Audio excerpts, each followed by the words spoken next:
Yes. Order the Woburn School Committee meeting for June 10th, 2025. I pledge allegiance to the flag of the United States of America and to the republic for which it stands, one nation, under God, indivisible, with liberty and justice for all. Good evening, everyone. Could the superintendent please call the roll? Mr. Austin. Present. Ms. Chisholm. Here. Ms. Cormier. Present. Mr. Lipset. Present. Mr. Mulrennan. Present. Ms. Wetzel. Present. Ms. Crowley. Present. All right, moving on with the agenda. I have a consent agenda for approval of 5/28/25 minutes. Do I have any action? Second. Any discussion on that motion? All in favor? Aye. That motion passes. Public comment. Is there anyone in the audience that would like to come and speak before the committee? As you're coming up, I'm just going to remind you, the school committee policy, there is a 3-minute limit on public comments. You are being recorded, and please refrain voluntarily from any direct attacks against Woburn Public School staff. Good evening. Please identify yourself. Hello, thank you. I'm Brian Venture, 25 Rumford Park Ave. Wanted to come here tonight. I know that there's one meeting left. There's 8 school days, not that anybody's counting or anything. But it's definitely been a fun year. Accomplished a lot. Went through 5 months on the redistricting committee. Got the budget approved last night, so a lot of wonderful things are happening. I just wanted to make a quick comment, though. About a month ago at the 13th meeting, or May 13th, we heard an update from the Building and Capital Planning Committee, kind of just going over that presentation that had been shown. I think it was October or November of last year. Then last week, we also heard from the Resources Committee that potentially you guys were looking back into modulars, and as I sat there and I listened to the notes that were being read and discussed, modulars and building and planning, they're kind of going back and forth with each other. So there was nothing on the agenda for tonight, and so I was just going to ask that maybe in future agenda items, you guys could maybe take a look at building and planning and really try and identify what the plan is going forward. I think that the residents really want to know where we're headed. Are we headed towards modulars? Are we headed towards a new building? And it'd be nice just to kind of identify what we want to do as a community so we can move forward thinking for the future. But other than that, thank you very much. Have a good end of the year. Thank you very much. Is there anyone else in the audience that would like to come and speak before the committee?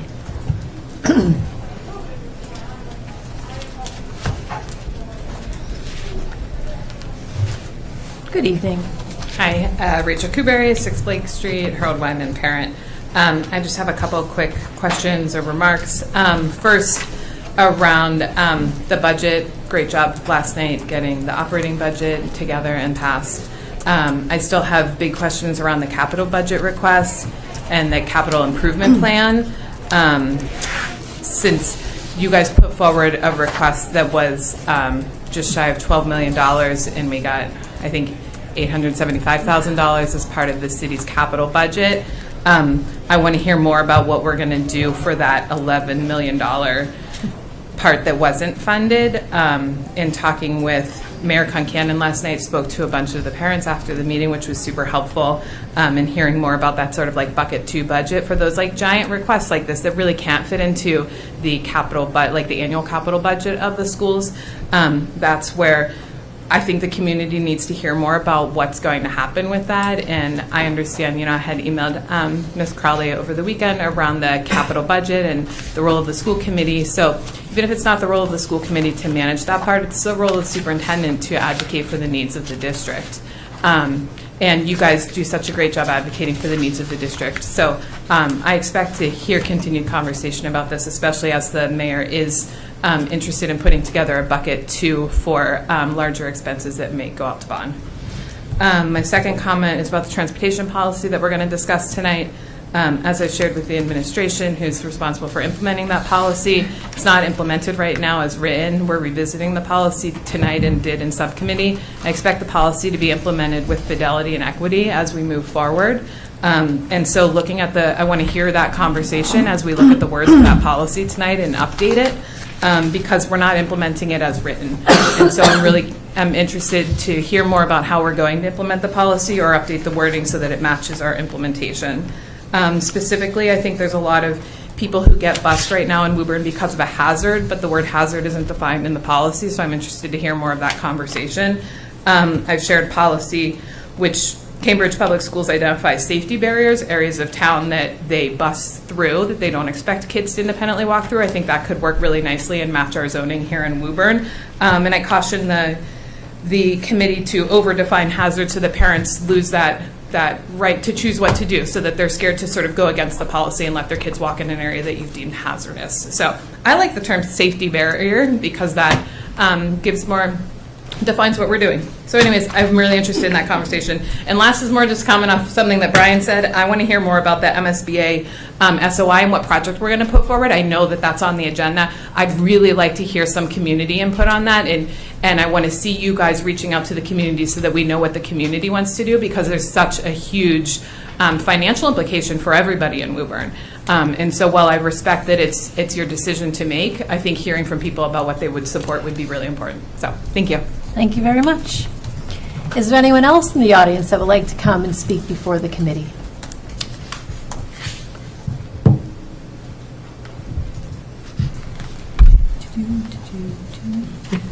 Seeing none, okay. I'm going to close public comment. Moving on to City Council liaison to the school committee. Mr. Viola. Councilor Viola, excuse me. Good evening. Good evening, everybody. How are you? Great to see everybody last night come up for the budget. Happy it was passed. Want to thank Dr. Crowley for coming today to Student Government Day at City Hall. I know the kids all had a blast. They learned a lot. Special guest speaker, Sheriff Katujan, did a great job speaking. I know it's one of the programs that I look forward to every year to go and volunteer for during their mock budget hearing that they have. And then I also want to say that the kids did an amazing job on their civics project this year. I know I had one student reach out to me for his project to talk about the Four Corners and issues with the traffic and stuff down there, and to see possibly if he can put a petition forward to the state and try and improve the flow of traffic and everything down there. So was happy to hear about that. Happy to help the student with that, and that's about it. Thank you. And on behalf of the committee, thank you very much for supporting our budget. You're welcome. Really appreciate it. Thank you. Thank you. Okay. Moving on to reports and presentation of superintendent and staff. We have a committee-only excuse me, item on the agenda tonight, which is purely under the purview of the school committee, which is to select an appointee for the Recreation Commission. As you know, I put this on the agenda a couple weeks ago. I published an ad soliciting some applicants, and tonight is our charter obligation under the city charter to have one person on behalf of the school committee to serve on the Recreation Commission. And so we will be doing that tonight. We'll be interviewing 5 people. The following people are Chris Keene, Ashley Kilstein-Charay, Erica Bowden, thank you, Amy Klimek, and Josh Yardley. Nora Oliver had been an applicant, but she withdrew her application, so we will not be interviewing her tonight. So this is, again, the administration does not have a say or a recommendation on this matter. This is just purely school committee. So how we'll do this is the following. We'll be interviewing the person in public. Each member will be asking one question. I will not be asking a question. Then in front of you, you have a scoring sheet. This is a public document for you to score each applicant how any way you want to. But we have set forth the following kind of loose ways in which we will evaluate each candidate. Whether the candidate demonstrates an express alignment with the Recreation Department and Director, and that's Rory Lindstrom's, mission to promote the health and welfare of citizens of Woburn by providing a safe, affordable, and most importantly, enjoyable recreation program. And 2, whether the candidate aligns with the vision of the Woburn Public Schools and exemplifies the mission statement contained in our strategic plan. And then any other qualities that you deem important to the role of the school committee representative on the Recreation Commission. Does anyone have any questions before I call up the candidates? Yes. Just Ms. one Williamson. quick one, course. just more of a point of order. Given that these are public documents, it might be beneficial to remind members to put their names on them so that we can make sure the prohibitions on secret ballots and things like that. Excellent, yes. This is not a secret ballot. These are public documents, so you can write your name on it, and your scoring will be public, and anything that you write on this document will be public. We have resumes. I think that in line with our employment, we will redact the personal emails and the personal phone numbers and addresses on the resumes before we make those public, but they are for your use for tonight. Are there any other setting the table questions that we have before we call up the candidates? Yes, Vice Are we Chair going to Chisholm. just have them in the room alone to go through this with people that are not competing for the same position? Because if we're going to be asking the same question, candidate 4 would definitely have an I don't advantage. think we can, man. It's public Okay. interviews. All right, Yeah. I I know. And we're in public. I'd hate to be first. Yeah. Okay. Oh, you best to be first, then they can't copy your answer. Or you can mix it up. Mr. Austin? Just a quick question, so the numbers 1 through 4? Yes. 4 being greater? Yeah. Okay. So what I'll do is, when we're done, we'll tally up and we'll give numerical scores to the candidates. And you can use that numerical score however you wish in your deliberations, in our deliberations, but really yours. Okay?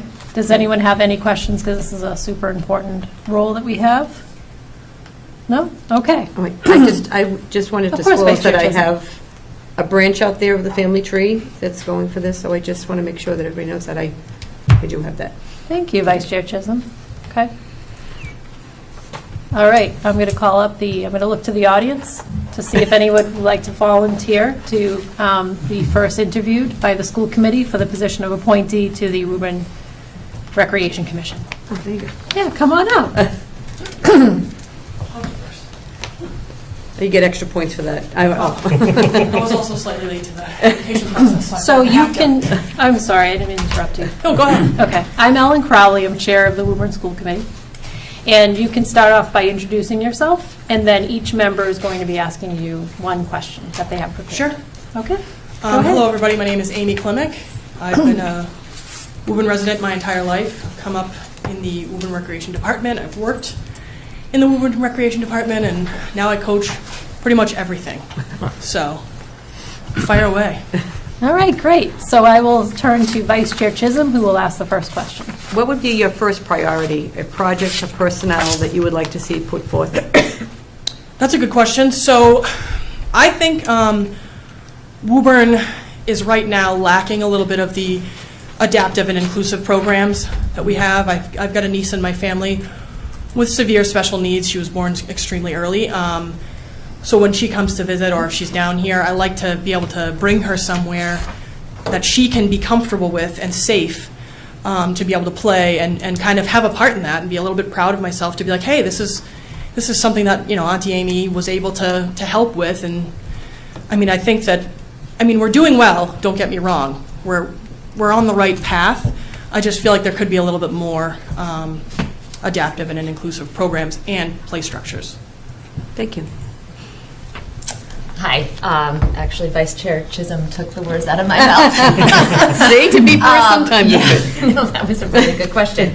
I guess to modify my question a little bit, but sort of on the same lines, if you had a family approach you who had a student that was on an IEP or individual education plan, and they weren't sure what to sign their student up for based on their diverse needs, how would you help them? And if there wasn't something you saw, what would you do to advocate for them? That's a good one, too. So, just kind of off the top of my head, I'm very familiar with the whole Woburn Rec program booklet, pamphlet, whatever you want to call it. So I'd kind of help them walk through that, take a look at some of the adaptive programs that are already there, see if they're comfortable with any one of those, maybe, talk with Rory, work with Rory on, trying to see if the kid could maybe tour Spence Farm, because that's where most of the things are for the adaptive programs. And if not, if none of those things were comfortable with the child, I would probably see if we could maybe bring out a questionnaire or something else throughout the city to see if there are other children with similar needs or similar wants to, maybe try to tailor the next program toward them. I mean, I'm not sure exactly how much leeway or, for lack of a better word, power I would have in that type of a position, other than just making sure that I would collaborate with all of you and with Rory just to make sure that the needs of each student is met. Thank you. Ms. Cormier, whenever you're ready. Thank you.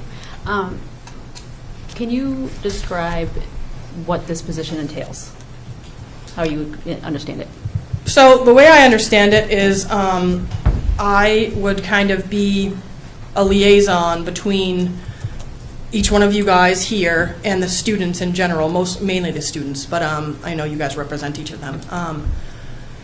And the recreation director to, trying to find my words here, to ensure that every student and every child and adult in the city of Woburn does have access to certain programs, either athletics or even some certain social settings that they could be at and feel comfortable with and is affordable for them, more or less. Did that answer it? Yeah. Okay. Thank you, Ms. Curry. Ms. Mulrennan. Thank you, Madam Chair. If I could, Ava, good evening. How you doing? Good. Just a quick question. Looking at the resume, looking at everybody's resume, diversity of the city of Woburn. Do you speak any other languages besides English? No, not fluently. I mean, I took Spanish all throughout high school and college, so I could speak un poquito Spanish, not a ton. But I mean, I could usually, there's all sorts of different translators and things that you could have on your phone that you could use. Okay, thank you. Appreciate that. All set, Madam Chair. Okay, thank you, Ms. Mulrennan. Turning now to Mr. Lipset. Hi. Hello. So you've got extensive coaching experience with the rec department. You've sort of addressed this a little bit in other answers, but what do you see as the biggest opportunities for growth right now in the recreation department? Where do you see the areas where we could build? I mean, again, the adaptive and inclusivity. Also, another thing that I have noticed being, having attended some of the Recreation Commission meetings, there's not a lot of women or mothers or, in general, female representation there. So I was hoping that maybe I could kind of bring that type of an eye or viewpoint to it as well. But I mean, mainly, just the way everything is these days with just making sure that every child is comfortable and wanting to be able to be in these types of programs. It's something that we kind of have to push a little bit more. Thank you. Hello there. Hi. I'm a huge advocate in community and on teamwork, so my question is going to be in reference to teamwork. How do you define effective teamwork, and what do you think is essential for success? So I actually, I've played team sports my entire life. I've, coached team sports most of my adult life as well. I am a giant advocate of teamwork, and I think that growing up in Woburn and having, had that experience here, and then having played Division I softball, you have to learn how to play and play in the sandbox nicely, right? I mean, you have to learn how to motivate each person on your team or in your respective team for work, even as in adult life. And can you repeat the rest of it? I'm sorry. I know I'm answering half. Sure. And why do you think it's essential for success? Oh, I mean, you just have learning how people tick and what kind of motivates each person. I know in my coaching experience now, I'm currently coaching softball. I just came from the field. Just being able to teach every kid that every single child on the team, regardless of capability and or athleticism, whatever you want to call it, everybody has a spot on the team, and every single person is your teammate and your partner and your friend, and their success is yours. So if you've got a person on your team who's maybe coming in and has never played said sport ever before in their lives, just watching their growth makes me motivated more to continue on with Thank you. coaching and just being part of a team in general. Excellent, thank you. Thank you very much. So you can just make a brief closing statement. Sure. Sorry, I'm a little. Being first is not easy. Kind of regretting my decision. You do it. I mean, in closing, like I said, I'd like to be able to I'd like to see if it's me, if it's not me, that's okay. Just a little bit more female representation on the commission would be great. And again, someone that's going to advocate and push for the kids who really don't have a voice at this point. And, just to make sure that everybody is comfortable and, able to do any type of the sports or social activities with Woburn Rec. That's it. Thank you so much. And I want to just, on behalf of the school committee, really appreciate you coming out and going for this position and interviewing on, in public. So, we truly appreciate your dedication to Woburn. Thank you. Being here tonight. And again, thank you for accepting my somewhat late. No worries. Thanks. Thank you. Thank you. All right, moving on. So I'll just give the members a few seconds to make a score on the scoring sheet. Madam Yes, Chair, Mr. just a Wilson. quick question. Is the expectation that we are asking each candidate the same question, or? You can ask the candidate any question. Okay. If this was a truly employment situation, we would be using the same questions, but since this is an appointee, you can have some flexibility with your questions. I just wanted to clarify. Yes, thank you for asking that. Okay. All right, is there any, would another candidate like to come up? Yeah, sure. Let's, yes, strong women in power moments. What to see? Sounds good to me. That's right. Sorry, guys. So again, you can take, introduce yourself, tell us a little bit about yourself, and then each committee member will be asking you one question. Awesome, thank you. First off, thank you for having me. Ashley Kilstein-Sherray. Moved here in 2019 from outside of Philadelphia by design, and now I've married into a Woburn family. But I am a recreant by nature, play Division I ice hockey, founded some division, multi-division girls college hockey development camps, help run. I'm the director currently of the Colleges of the Fenway Recreation Department. It's a mouthful. And I also remotely help run the Junior Women's Hockey League. So I have my hands in a lot of different, character development building, but sport is the vehicle for character and people, and I'm a huge believer in such. All right, great. You guys turned the air conditioning on, right? Yeah. So I now, Is it weird that it gets? Yeah, we kind of chill people out. I have that. You have that effect. all right, so Vice Chair Chisholm, whenever you're ready. Well, I will ask the same question. What would be your first priority as a member? Something that you would promote or push for, either personnel or a project? Absolutely. I mean, I have to give kudos right there because I do believe the accessibility to anyone of any ability is a first and foremost. It gave me a voice, sports gave me a voice, but just lending a hand to any family, regardless of their affiliation, ability, or just how they feel around something, is a powerful, powerful movement. I think, especially being, new-ish to Woburn, I think a prominent thing is kind of like bringing in newer people to those sports, and I always think that retention is a big project of, okay, how do we keep people here and wanting them to reside here and wanting to help grow? So while it's easy to say, let's build a beautiful concept like that Waltham project where you have kids of all accessibility coming through, I think we have to put our heads together, use what we have, and maybe put some things around Horn Pond, right? Some things that maybe there's a little moving kind of platform where kids can jump on in their wheelchair, or we can have some like mind puzzles. So you're kind of engaging people with what we have, and they're looking at Woburn, which they're obviously proud of. Good, thank you. Absolutely. Hi. I'm also going to ask the same question. Yes. So if a family approached you with a student on an individual education plan or IEP with diverse needs, and they were looking through our booklet at programs, how would you help direct them? And if they weren't able to find something in the booklet that would work for them, what would you do to advocate for them? So I believe that advocacy starts with listening. And that's like, of anything I do, whether it was being on a team, whether it was coaching. I just left out too that I coached collegiate hockey for about 15 years of my life. It's easy to do that when you have 2 kids at home. So when I'm not changing diapers, I was coaching collegiate ice hockey.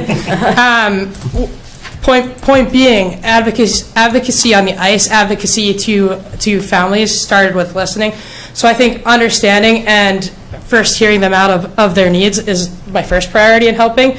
But secondly, I am outside the box when it comes to how to, give people information. I know I get the Woburn emails that come out there that's like field hockey is happening, arts and crafts is happening, but sometimes it's not accessible, or the pamphlets aren't the most, how do you put it? It's like, I don't know. I look at the Clipper when I get Market Basket, but I'm going to put it down once I find chicken.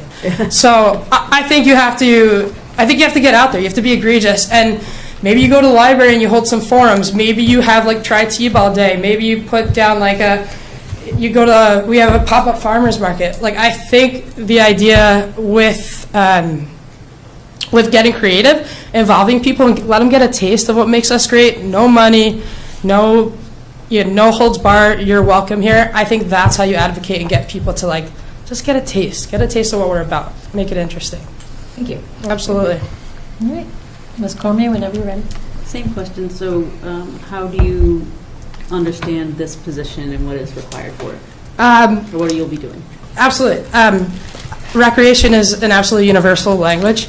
So I think while recreation itself seems a one-size-fits-all, Woburn is so dynamic and powerful and ever-growing. Look at Mishawam Road.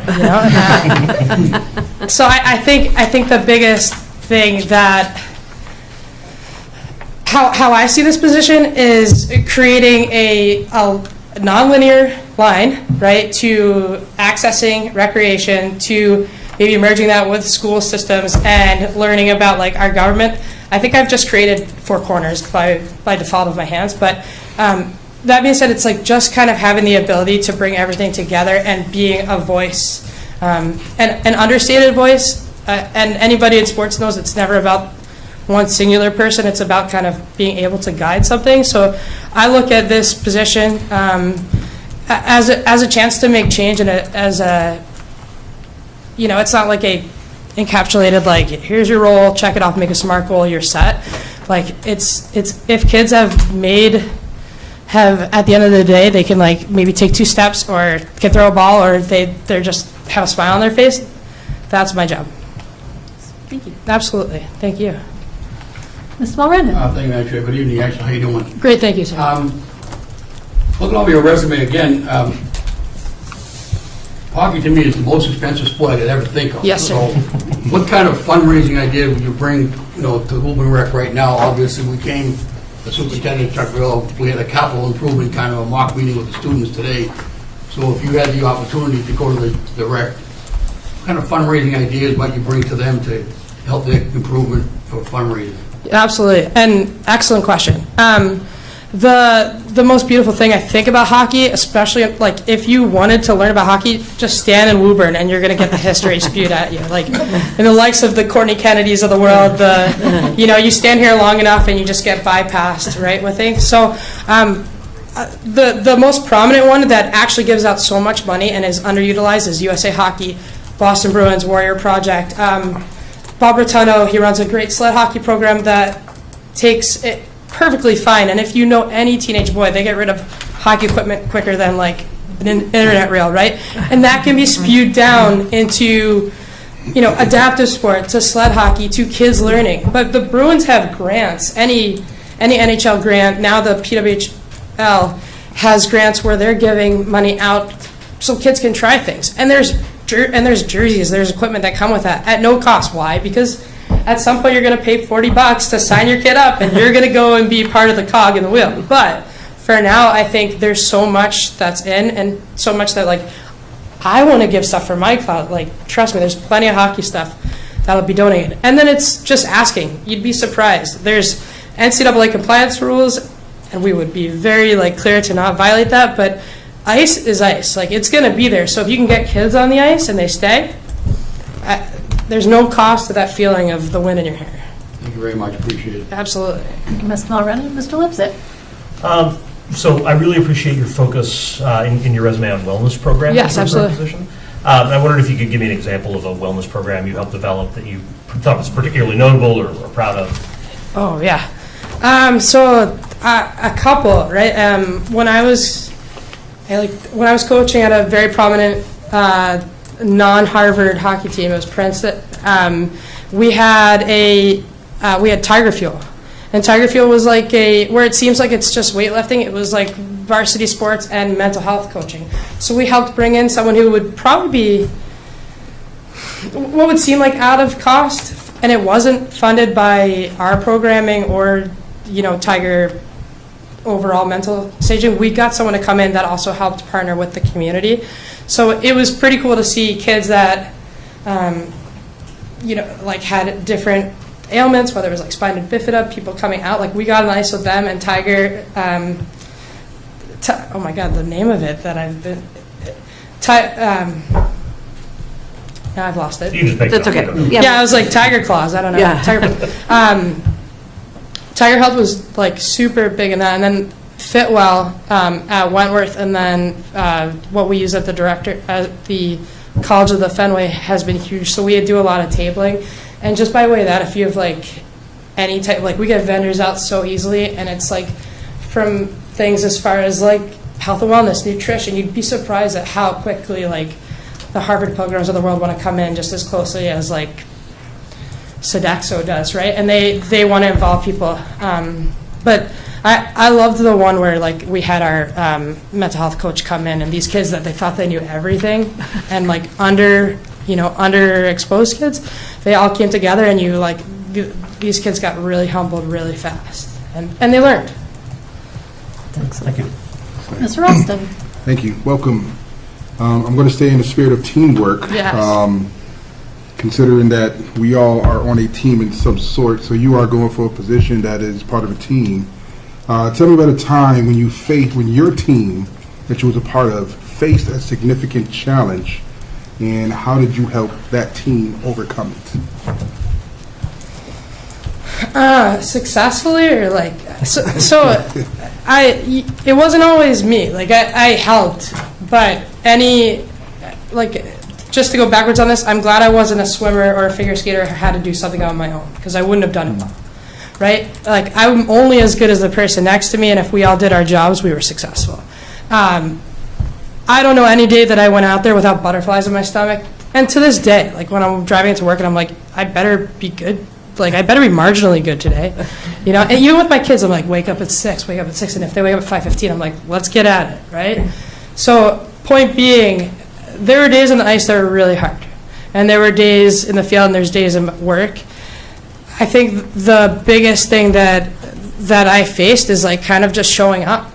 Half the time it was like literally just showing up, and whether it was blocking a shot or scoring a big goal, the older I got and the more like my knees hurt, like doing things, I realized like it's not going to be the best thing in the world. It's not going to be the most prestigious, but overcoming something was like we got out of it, and we won, we lost, like we did it together. I like that was the biggest win. And then this is going to sound super trite, and I'm going to say it anyway, but what I learned is like winning's sweet, but the losses sting a lot harder, and you almost get used to the one. So I think losing in my life has been way more beneficial to me to help me learn throughout it. So I have a hard time answering that question, honestly, because success for me is like this, and I'm just trying to block a lot of shots. No, I appreciate it. Thank Yeah. you. I really like the comment about losing. That's something that I speak about. It's success in failure. So Yes. Thank you. Absolutely. If you want to offer anything else in terms of it, I don't know. closing statement, or is anything else you want us to know? Yeah, so I know I'm a little loquacious by design, but I really appreciate the time, and I love sports. I love that it's brought me here, because otherwise I honestly don't know that I'm like a perfect mold for like a school committee type of situation sometimes. But I get this chance to advocate on an adopted, city, town that I absolutely adore. People that have been nothing but incredible to me, and now I'd like to give back, and that's really what it's about. I want to be part of a team. And thank you. Awesome. So I much. appreciate it. I really appreciate coming out, interviewing in public for this, and just showing a dedication to Woburn and the Woburn Public Schools. We are so deeply appreciative of coming out. Thank you for having me. Yeah, of course. It's a lot of fun. Thank you, Ms. Ray.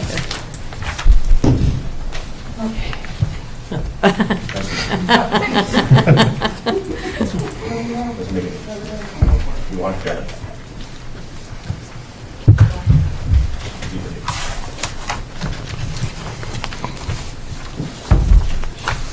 Well, good evening. I'm Ellen Crowley, Chair of this, steering the ship here. You can start off by offering anything you'd like for us to know about yourself, and then each committee member will ask you one question. Great, thank you so much. Of course. My name is Josh Yardley. I moved to Woburn, my wife and I did about 9 years ago. We have 3 kids. My oldest is 7. He's just finishing first grade at Harold Wyman. Over the past few years, we've made a lot of use of the Woburn rec programs.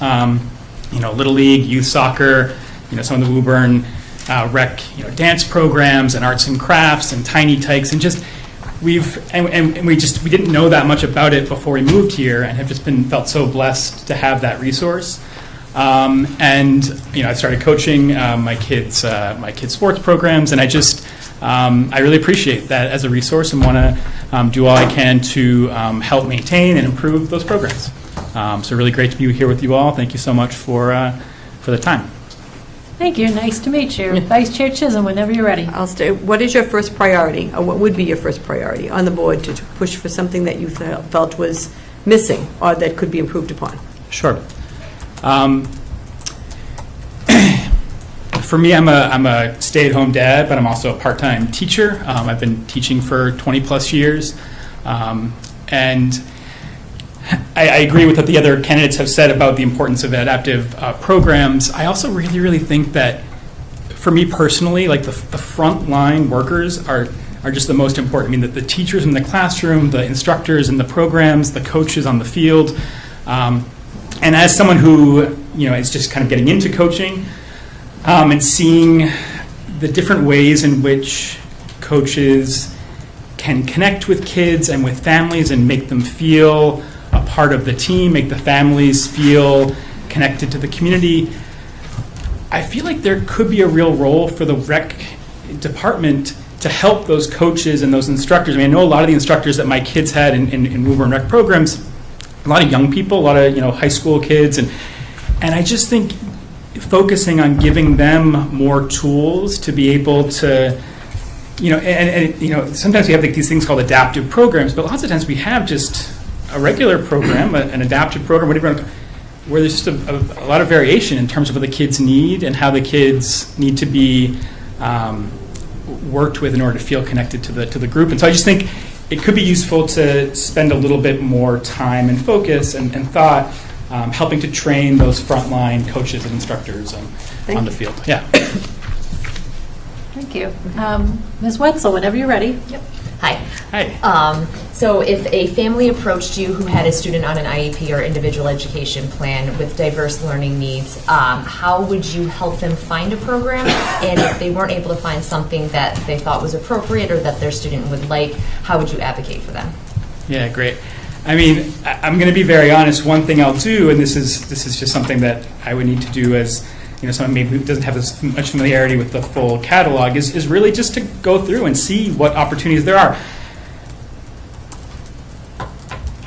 If we have coaches and instructors who feel empowered and who feel, a lot of times these programs will have like 2 or 3 kids coaching, and if a couple of the coaches can do this thing and one of the coaches can kind of work more one-on-one with the kid, even if it's it's really difficult looking at the bulletin, I feel, for folks that I know with kids on IEPs or kids with different types of needs, to know whether this particular thing here, this soccer program, it's got 2 sentences, like, is my kid going to be, is that going to be good for it? Well, it really depends on who the coach is. It depends on who the instructors are. And so I feel like being able to kind of talk to the folks who are running those classes and see whether that could be a good fit, even if it doesn't necessarily seem like it from the 2 lines in the brochure. If there isn't a fit, then I really do feel like our job as people on the commission is to advocate for the kids and the families and to say, well, what do you need? What could we create?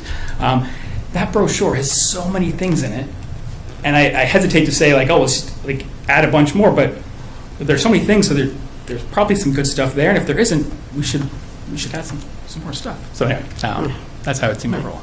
Thank you. Ms. Cormier. Thank you. With your experience, what do you think would best inform your activities on the commission, or most help what you're looking to accomplish? Yeah, I've thought a lot about this because I see the structure of the commission. It's the 5 people, and this one appointment that is meant to represent the school committee, but really represent the kids and families. And I'm sure that everyone else in the commission is also thinking about kids and families. That I would be surprised if that wasn't the case. But I really do feel like the role of this person is to really think about things from the child's perspective, and just really kind of put myself in the space of the child and the families. That's what I've tried to do with my coaching of Little League and soccer, is really just kind of think about how to make things easier for families, how to make things comfortable but also challenging for the kids so that they're feeling interested and like they're learning something. And I feel like that would be my role in this commission. And again, I don't know the other folks who are on it, so I don't know to the extent that they're not already thinking about this, but I do think that whoever, is representing the kids and the school committee really just needs to be thinking about, okay, but let's think of this from like a kid's perspective. Like how's that going to work as opposed to from the logistics or the kind of organizational perspective? Like what's a kid going to feel about this? That would be my sense. Thank you. Mr. Mulrennan. Thank you, Madam Chair. If I could, Josh, we'll get off talking of children, but I think you mentioned a little bit about the brochure that the Rec Commission is putting out currently.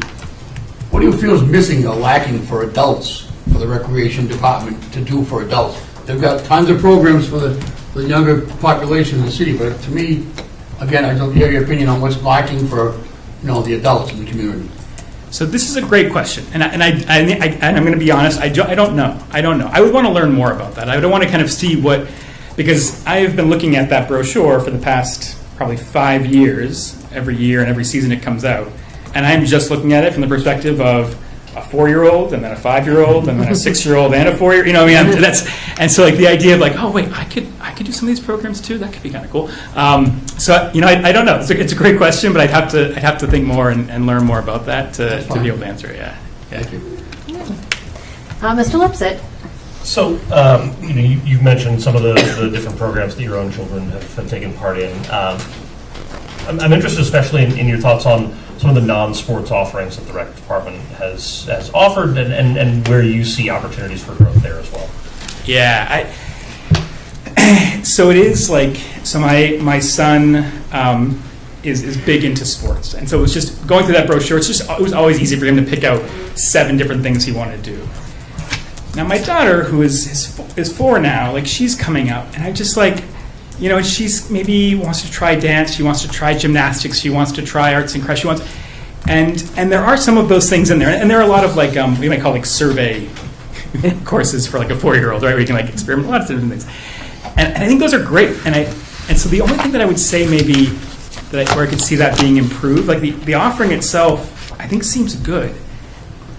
And I want to be careful because I really like when I often I'll like stay with my kids as they go to these programs, and the young people who are running them are friendly, they're energetic, they're appropriate, they're respectful, they're like.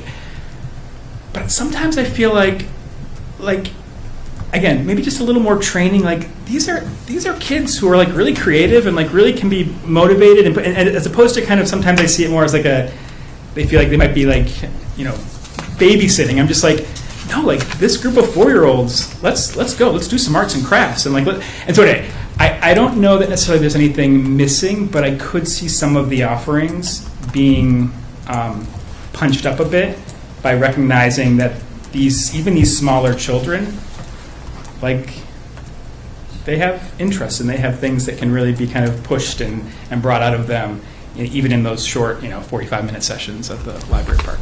Yeah. Thank you. Mr. Austin? Thank you. Good evening. I'm looking to tailor my question based off of kind of the things that you spoke about. You mentioned on several occasions teaching younger staff. You mentioned frontline worker. You mentioned empowering staff and coach. It sounds to me like you're interested in building up. So I'm curious to know, how would you promote like a culture of collaboration, or what would you go about doing to teach? I'm a big fan of kindness, and it sounds like you're in the same field. Like, how do you look to promote that and bring that forward? So one, I think, like for me, this is for me personally and professionally, like the role of role models is just so important. When I see a good coach out there, like really connecting with kids, whether they be preschool kids or elementary or high school kids, like it kind of ups my game. It inspires me. I'm like, I can make this more than just I'm here to have a quick summer job and babysit some of these kids. And so I think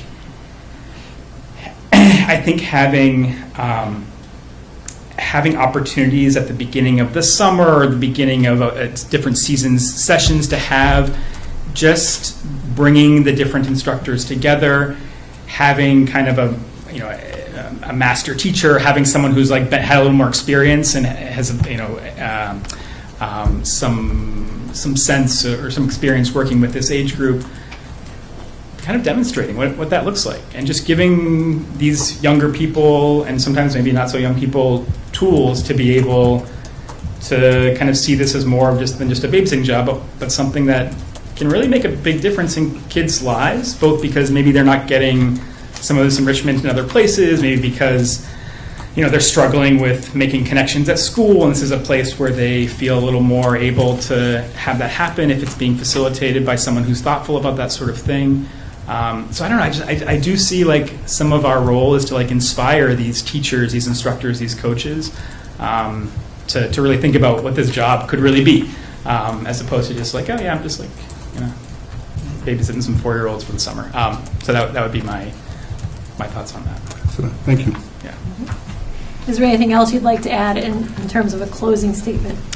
I've heard a couple of the candidates, and I feel, again, I feel very fortunate to be in Woburn and to have all these resources available for me and my family. And I also just feel very excited, and I'm sure the next couple of candidates, but the first couple of candidates, I feel like this commission is going to be in good hands. So I appreciate your consideration, but I also just want to thank the previous couple of folks who spoke. Because this is great that people put this much thought into a program like this, and that means a lot to me. So thank you, guys. I really appreciate you coming out tonight, agreeing to interview in public. Yeah. It's a very courageous thing to do, and just answering the questions honestly, and really showing some dedication to the city of Woburn. So really means a lot. Thank you. I Thank appreciate you. that. Thank you, guys. Thanks.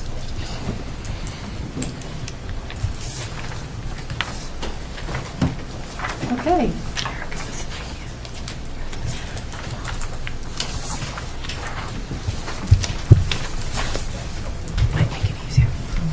Hi, good evening. Good evening, everybody.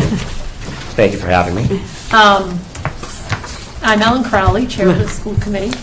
You can have an opportunity to introduce yourself and tell us a little bit about yourself. And Sure. then each member of the school committee is going to ask you one question, and then you'll have an opportunity to make any additional comments you'd like.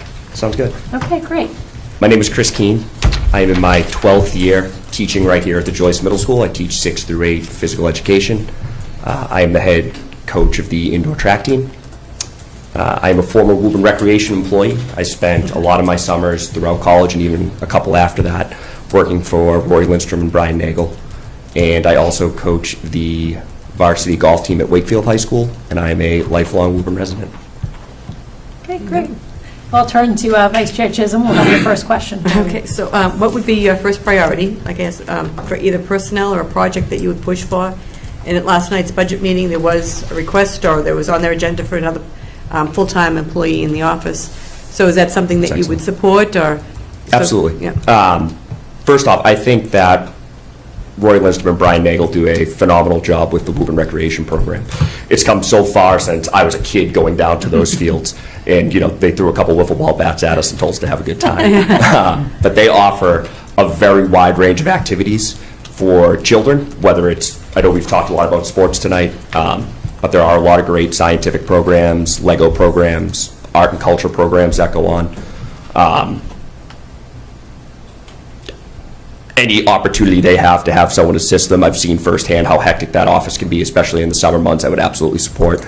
In terms of a project that I feel passionately about, one of my favorite parts about coaching is Woburn is that we don't have user fees, and we provide opportunities to kids who otherwise wouldn't have them. As a track coach, we are a no-cut team. Everybody makes it so long as they hold their part. Very proudly, we boast about 150 kids on our team each season. What makes it challenging for us in terms of recruiting or even offering this opportunity to kids is that there isn't a middle school developmental program like there is for so many other sports. Mm-hmm. We have Woburn Youth Hockey, there's Little League, there's Woburn Youth Soccer. Beyond that, there are select teams, there are AAU teams, there are club soccer teams. A lot of that very, very expensive and elite selective programs. I feel pretty passionately about trying to develop a middle school sports program, and I think going the route of Woburn Recreation, kind of being behind that, is a fantastic opportunity to our kids to provide something that's affordable and very inclusive, where we're not worried about making cuts, we're not worried about who's on the top hockey select team, but specifically, like I was getting at with the track team, to provide that opportunity at a younger age, I think would be excellent. So I'd like to start with the middle school track team, but more broadly, a middle school sports program. Thank you.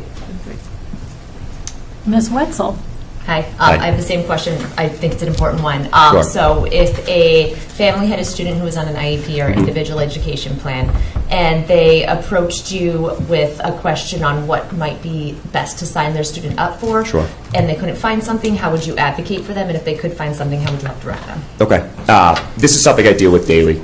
Being a teacher in the schools, we have hundreds of kids on IEPs who, especially down the gym where I am, often have difficulty socializing in a setting that's not as structured. But like I mentioned earlier, I really do believe there are a great variety of programs that are being offered through Woburn Recreation.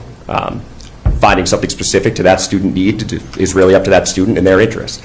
But I'd love to be a voice for them and to be able to fight for them to find something where they fit.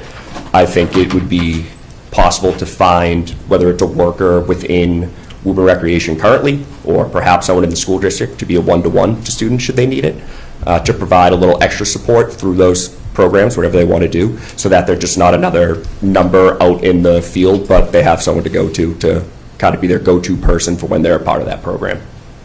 Thank you. Sure. Ms. Cormier, whenever you're ready. Thank you.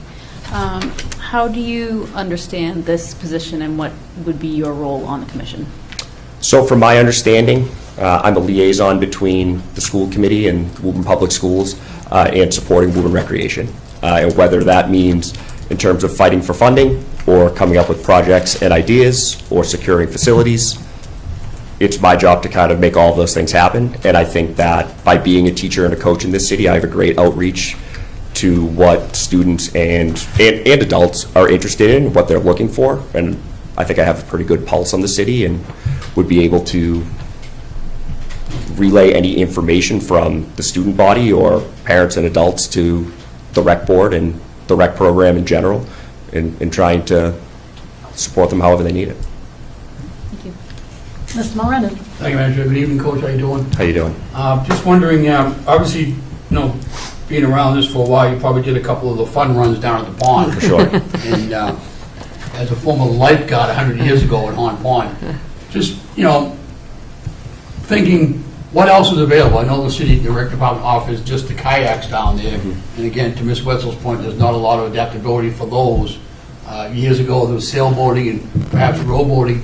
Again, the fun runs are fun evening event for the families and everybody down there, but I just didn't know if you had any thoughts, perhaps, boating or sailing activities or something, a gem of Horn Pond itself to be utilized for something like that. And again, to everybody else's point, the funding of it, the ideas behind it, and how to promote that program. Well, I heard there was a bowling alley out in the middle of Horn Pond. No, but I think the pond itself has so many trails and ways you can go off, but they're not necessarily posted or, you think of like the Middlesex Fells, and if you were ever to go on a hike over there, things are pretty clear in terms of what type of hike you may be going on or what kind of trail you may be going down. And I think that there's a great opportunity at Horn Pond to provide hikers, which is obviously more accessible to people that they don't have to get into the water, to explore what's over there. And I think by posting more signs or even cleaning out more trails, making things a little bit more obvious, posting them so that the public can kind of see where they're going and have an end point in mind would be really useful over there. Thank you very much. For sure. Mr. Lipsett? So I'm curious, and you sort of addressed this a little bit with the middle school sports program, but what are some ways that you see, as someone who's works in the schools, who has worked with the rec department, how can we improve the partnership between the schools and the rec department? I think currently the schools do have a pretty good partnership with the recreation department. I would be somebody that could hopefully enhance that. I have a very good relationship with both Rory and Brian in the office, having worked for them. I still run a week-long summer camp program for them. I feel as though I also have a good relationship with the Woburn Public Schools, specifically to our athletic director, Mr. Duran, who would be an important person to go to secure facilities, especially when they're so widely used. I know that our Joyce Gym, for example, is used almost every night throughout the winter. So being a voice to put Woburn Recreation over outside programs that are coming in is something I'm very willing and eager to fight for. Thank you. Yeah. All right. Mr. Austin? Thank you very much. Let's see. I think I'm going to stick with the spirit of teamwork, considering that, again, you are working part of a team. Let's see. How do you ensure that all team members have the opportunity to contribute their ideas and perspective? You mentioned listening to the students. I see that you're an advocate for young people and working with the middle school. And you mentioned having collaboration between the city and the rec department. How would you ensure that all team members have the opportunity to contribute ideas, or even community members contribute ideas? For sure. As a coach, whether it's with my golf team or whether it's with my track team, I believe the three core values that we preach to our team: respect, effort, and teamwork. Because it doesn't matter if you're playing a sport or if you are passing a budget or what you're doing, collaborating with other people is it's a daily fundamental of life. And so being open-minded and hearing other people's opinions, giving everybody a voice to speak are fundamentals of teamwork and are just something that I sort of believe in daily and preach to, not only my students, but something that I try to constantly remind myself of doing. Thank you very much. Okay. Thank you, everyone. Do you have any other closing remarks or anything else you would like the committee to know at this point? Sure. I'll piggyback a little bit on our previous speaker. It's exciting and it's rewarding to hear that there are so many people in Woburn who are willing to come up here and to interview and to stick up for programs like Woburn Recreation. I will say I feel very passionate about this and I feel very motivated. Woburn Recreation gave me a lot of, or provided me with a great opportunity as a college student. It is sort of the basis for my career now. It's a big reason for why I'm a teacher. It's a big reason for why I'm a coach. And to be able to give back to that program and support it and hopefully open those doors for other students in Woburn would really be special to me. Thank you very much. And on behalf of the committee, appreciate you coming out, interviewing in public for this, and really showing a dedication to Woburn. Thank you very much. much. Appreciate it. Thank you.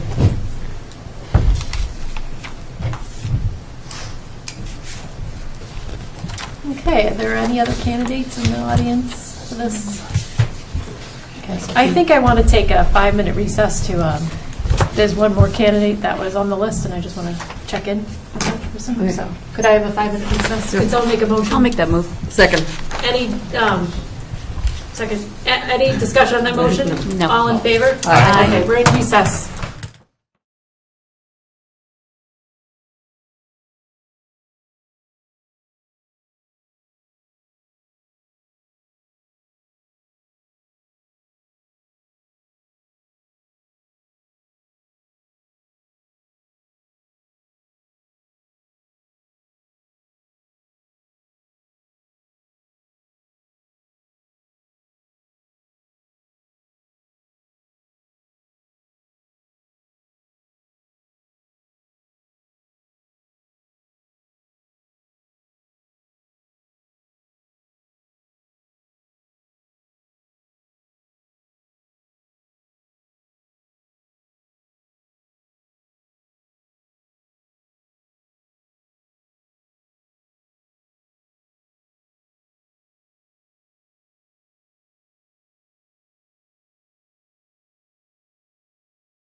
that kind of a commitment to the city of Woburn and on behalf of the recreation liaison. So again, we got updates from our past recreation liaison.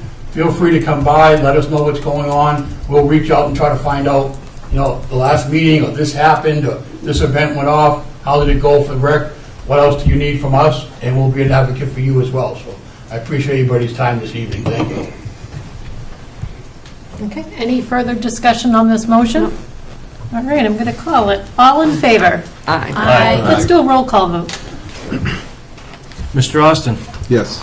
Ms. Chisholm? Yes. Ms. Cormier? In favor. Mr. Lipset? Yes. Mr. Mulrennan? Yes. Ms. Wetzel? Yes. Ms. Crowley? Yes, okay, so the will of the committee is to appoint Miss Ashley Kilseen-Charay to the Recreation Commission. Congratulations. And I'll be reaching out to you for next steps. But this was an exceptional process. The candidates were humbling. And I'm just really thrilled that we were able to get such quality candidates. I mean, we like within points of each other, so this was exceptional. Really appreciate it, and says a lot about the city and also the dedication to our schools. So, thank you very much. Okay. So moving on the agenda. Up for the discussion tonight is our transportation policy in light of our redistricting efforts. So I will move it to Dr. Crowley to elaborate on this important agenda item. Well, in light of the redistricting efforts, I thought it was important for the committee anyway to at least look at the current transportation policy, which we did in a subcommittee meeting. And as we all know, Ms. Cormier does a great job organizing the subcommittees and the policy accordingly. And so we met, we had a robust discussion, and what I will tell you is that the current transportation policy works. And so we have our buses, obviously regular ed transportation that we're referencing here, picking up students and dropping them off each and every day. We have a great relationship with North Suburban Transportation.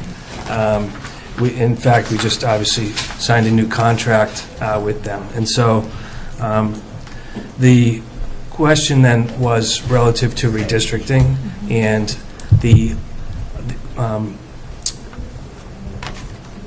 is it time to look at the policy? Is it time to change anything within the policy? And so specifically,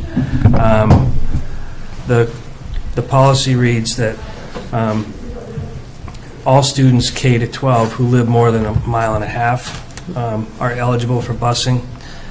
It also says that when in the opinion of a superintendent, a hazard is involved, we can make exceptions. And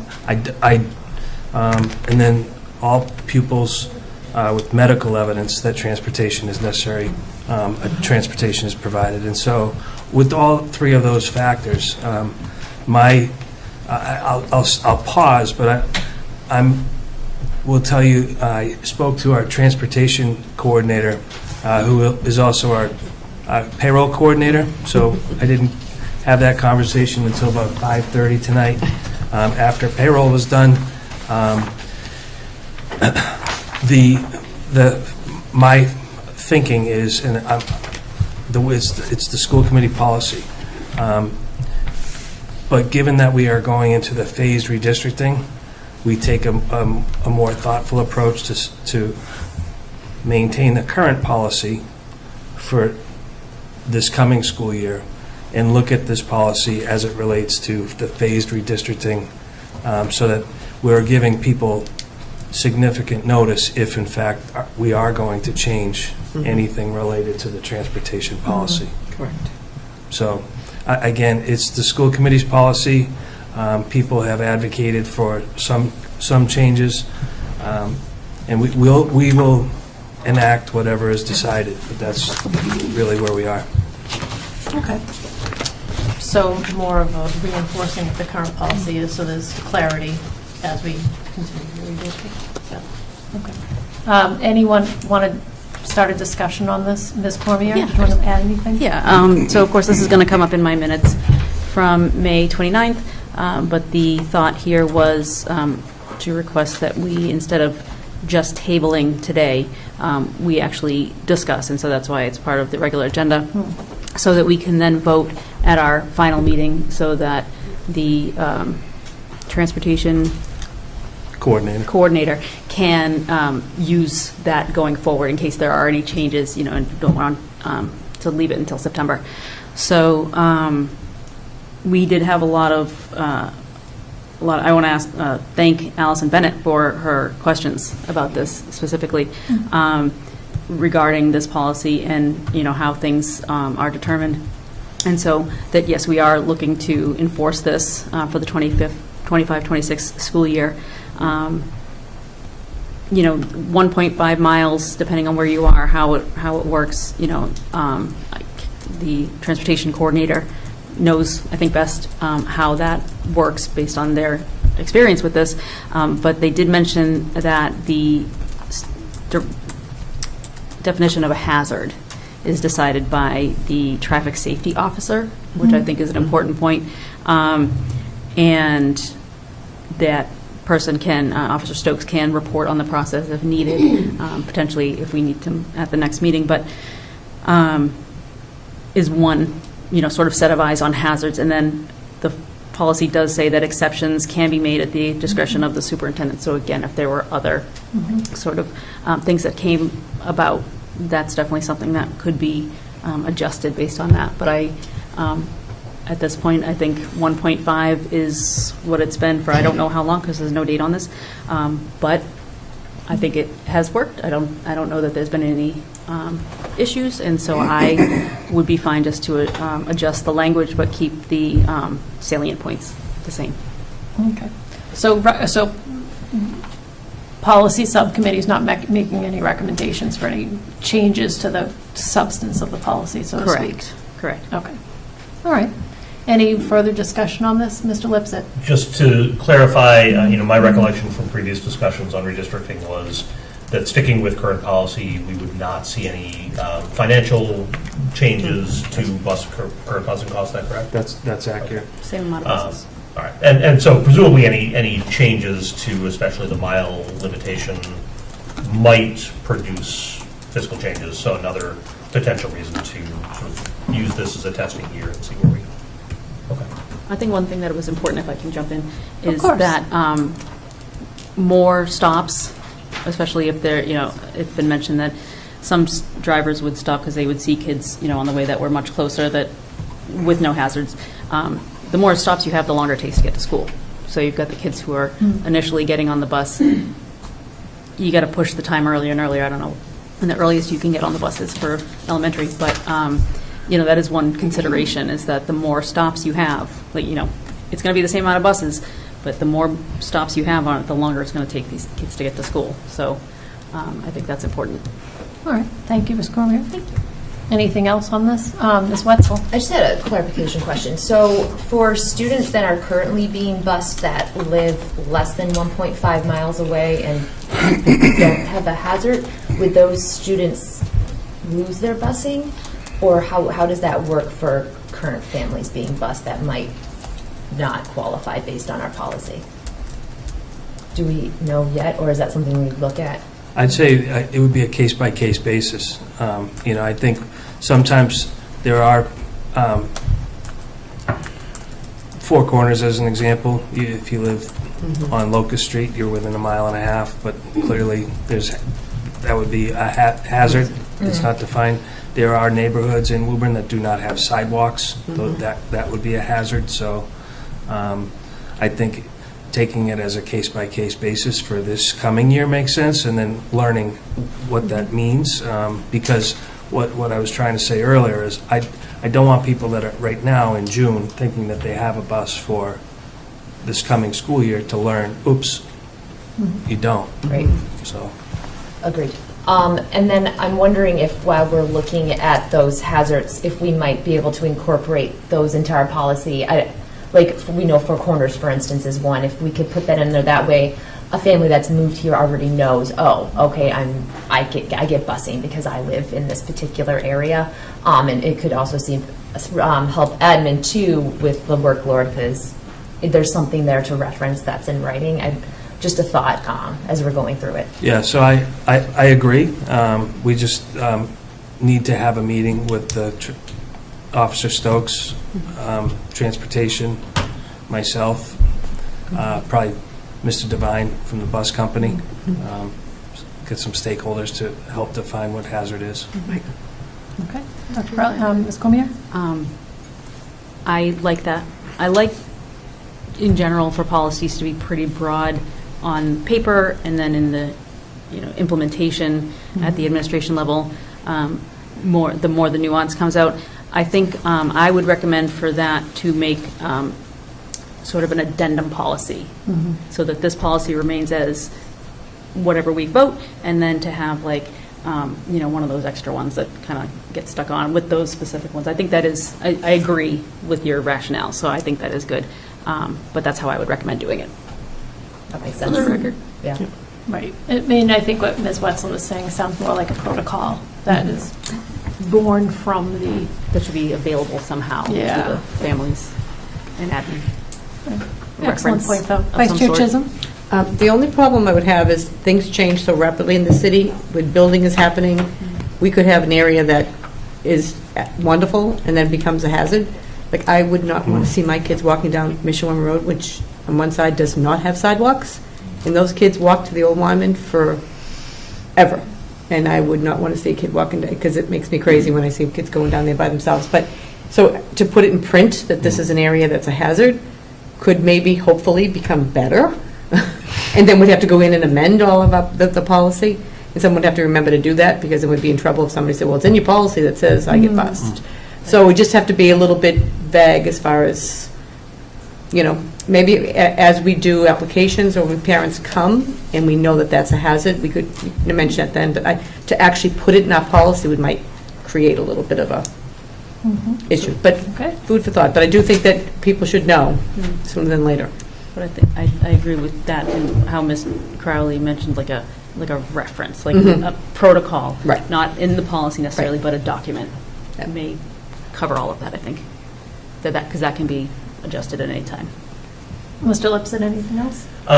Just sort of to that point, this might be a good opportunity to take a look at how we reassess bus stops. I know that was a discussion point last year around Middle Street busing, and I wonder now, with the presence of central registration staff, whether central registration could work with transportation to as new housing might come online, to reassess whether or not a bus stop needs to be added or adjusted as we're going, so that we don't sort of have a situation where we've left either new developments behind or existing neighborhoods. Okay. Perfect. Okay, so taking into this discussion, anyone else have anything? Yes. Mr. Austin, yes. Thank you. I wanted to mention something that was spoken about during the subcommittee meeting, and I feel like it's important to bring to this conversation, also for the public. I'll paraphrase. It was mentioned in the area of, kind of going off of what Ms. Cormier mentioned, the bus driver making additional stops. This individual not being an employee of the school, making additional stops can cause, I guess, loose word, jealousy amongst other residents, saying that, oh, this person's getting picked up closer while someone else isn't. And I just wanted to mention that because it is not a decision that can be made through us, but I did mention in the subcommittee meeting, maybe a conversation could be had with those that we contracted through the city, while this person, the individual, the bus driver, will make a decision to add additional stops. I feel can cause a little bit of challenge to the city. I just wanted to bring that up to conversation. Okay, thank you. That's a good point, too. Mr. Mulrennan? Thank you, Madam Chair. I could have just kind of teeing off what the superintendent kind of said.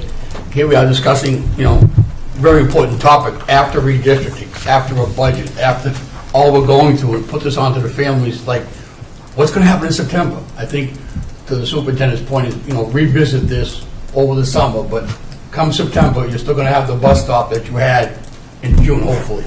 Is that what we're looking at here? Is that what you're going for, Mr. Provided they're going to the same school. Exactly. You're going the same, if you went to this school, your bus stop was here, you're still going to have that bus stop come September. I mean, that's the intent. Okay. There may be some consolidation if, some students from 5th grade may not be there, so. I understand that, but I'm just saying, you don't want to, all of a sudden, what's today, June 10th, we have one more meeting left, and, oh, by the way, the end of June, you can finish up your meeting, you're not going to have that bus stop anymore, you're going to end up, letting these families know that come almost July. Right. So I think, to your point, Dr. Crowley, I think it's well worth, Ms. Cormier's point about looking at the policy, revisiting it, going through the hazards with Sergeant Stokes, and again, in another life, I drove a bus for many years, and it's very difficult to drive a school bus throughout the city of Woburn for all these matters, whether it's a hazard, whether it's a sidewalk, no sidewalk, housing development, what they're doing. So I think it's definitely worth revisiting, polishing up the policy as it sits, but to sit here today on June 9th, June 10th and say, come September, this is what we're going to do. I think,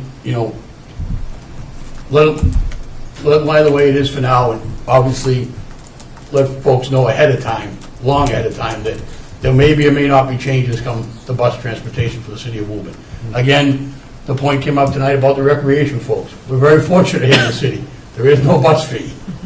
A lot of communities have a bus fee, so I think, what we're providing here is extraordinary in the city of Woburn for busing. So, as far as this policy goes tonight, the discussion is out there.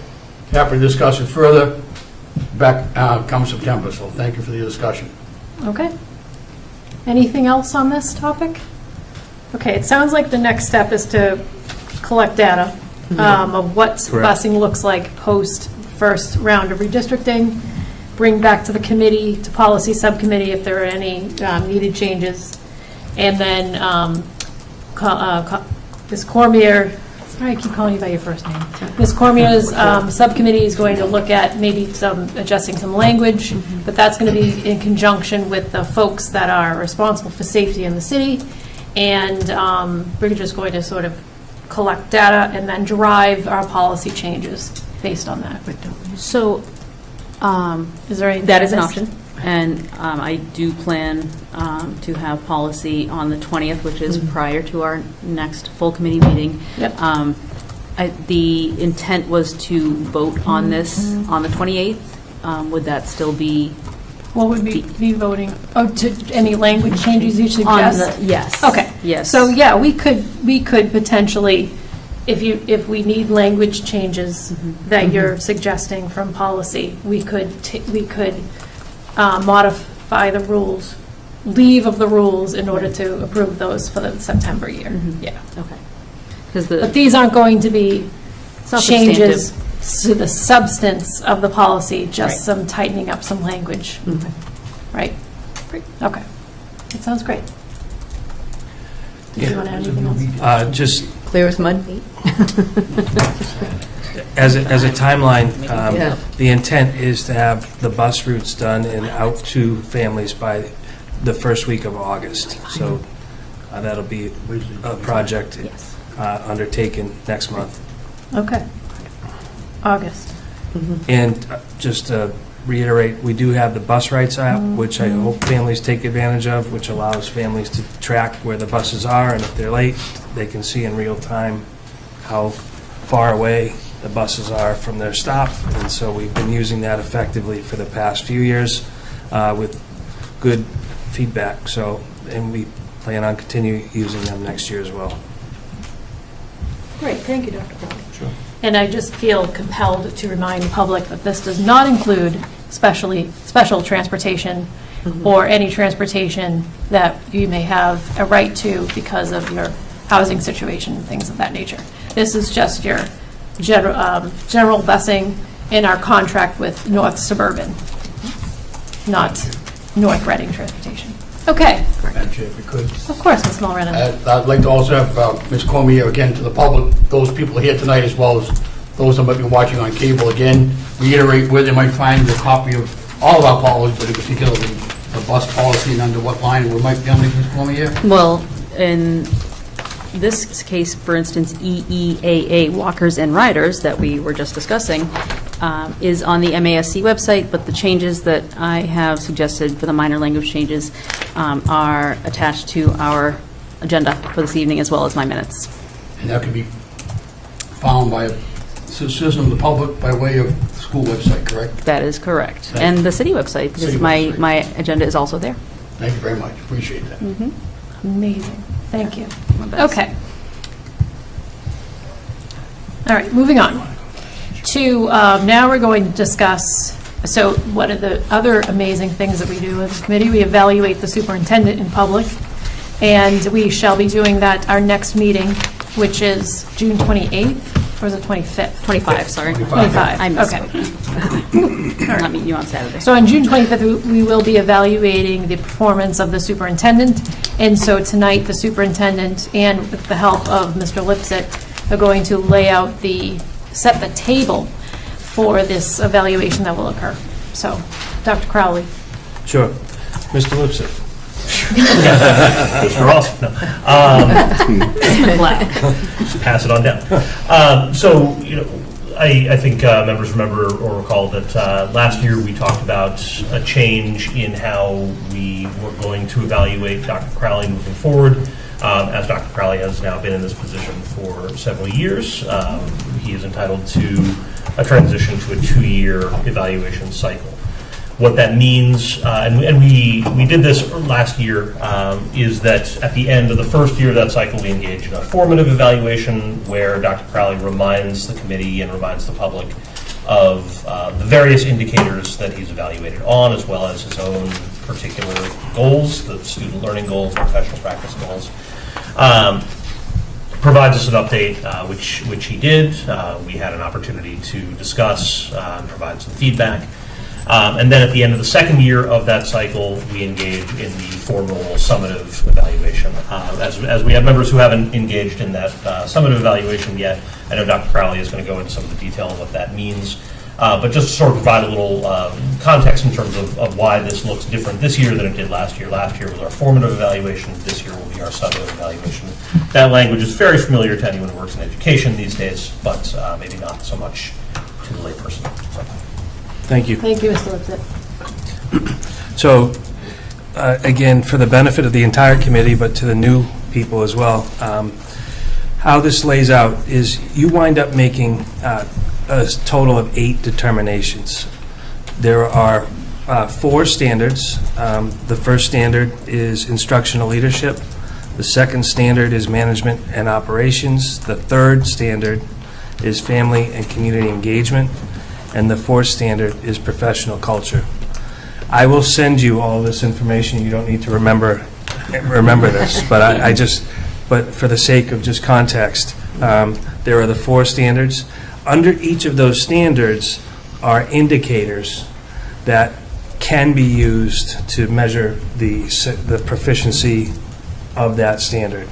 And so what I do, again, for the benefit of the newer people, is provide you links to Google Docs predominantly, but PDFs, things that I've done over the past 2 years now that would support progress towards meeting the benchmark for those 4 standards.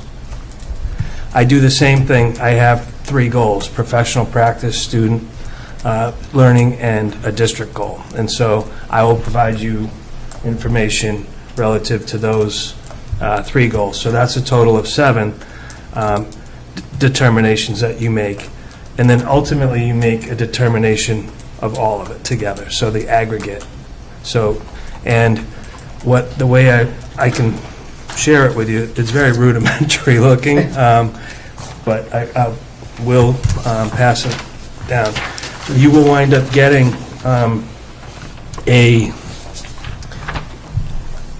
email from me with links to all of the supporting evidence that I just referenced, up to and including, I call this the evidence grid. And so this is the grid that has a drop down, and you can put in your rating, and it also has an area for comments. You can write as much as you want. All of this gets fed to Chair Crowley. She then synthesizes the data on your behalf and reports back out for the evaluative process. So again, my job is to provide you all of the pieces of information that I think will be helpful to you. There's a lot of things that happen in the course of the day that you never see. There are things that you do see. So like there's graduation you just saw. We had Student Government Day today. Mr. Moran and I were together there. So there's meetings. So there's things that you see all the time.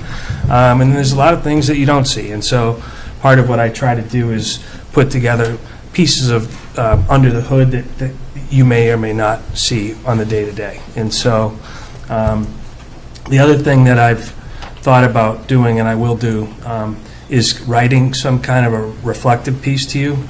I feel like 2 years is a long time, and when I go back in my mind's eye to August or July of 2023, one of the first things that I think about was the beginning of getting texts in the middle of the night about these newly arrived families coming to Woburn, and I think about how proud I am about how well we did with meeting the needs in real time and getting our family situated, transported, fed, enrolled in school.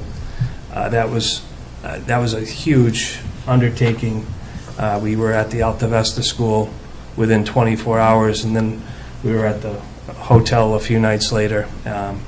And this was just days before school was starting. And so, it seems like yesterday, but it's 2 years ago. And so, kind of sharing my thinking about the journey, and then it's bookended now by the reality that the shelters are closing, right? So all of what we've gone through over the past 2 years. And so I will provide you, as I just said, links to documents,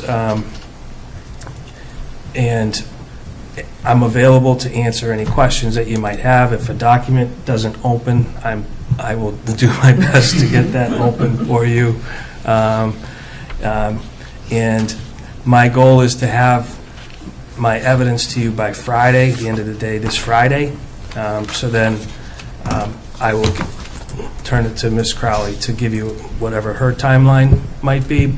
I'm saying Friday, so that gives you a week, some time to look through the information that I'm providing to you.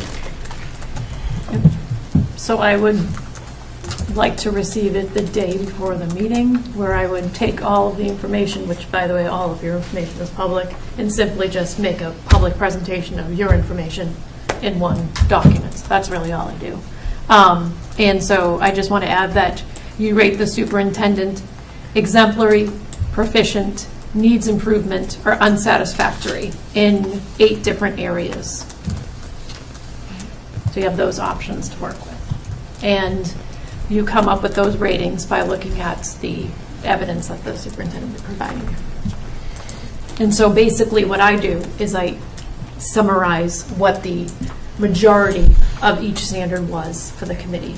But each of your individual ratings are still available to the public. Will that give you enough time?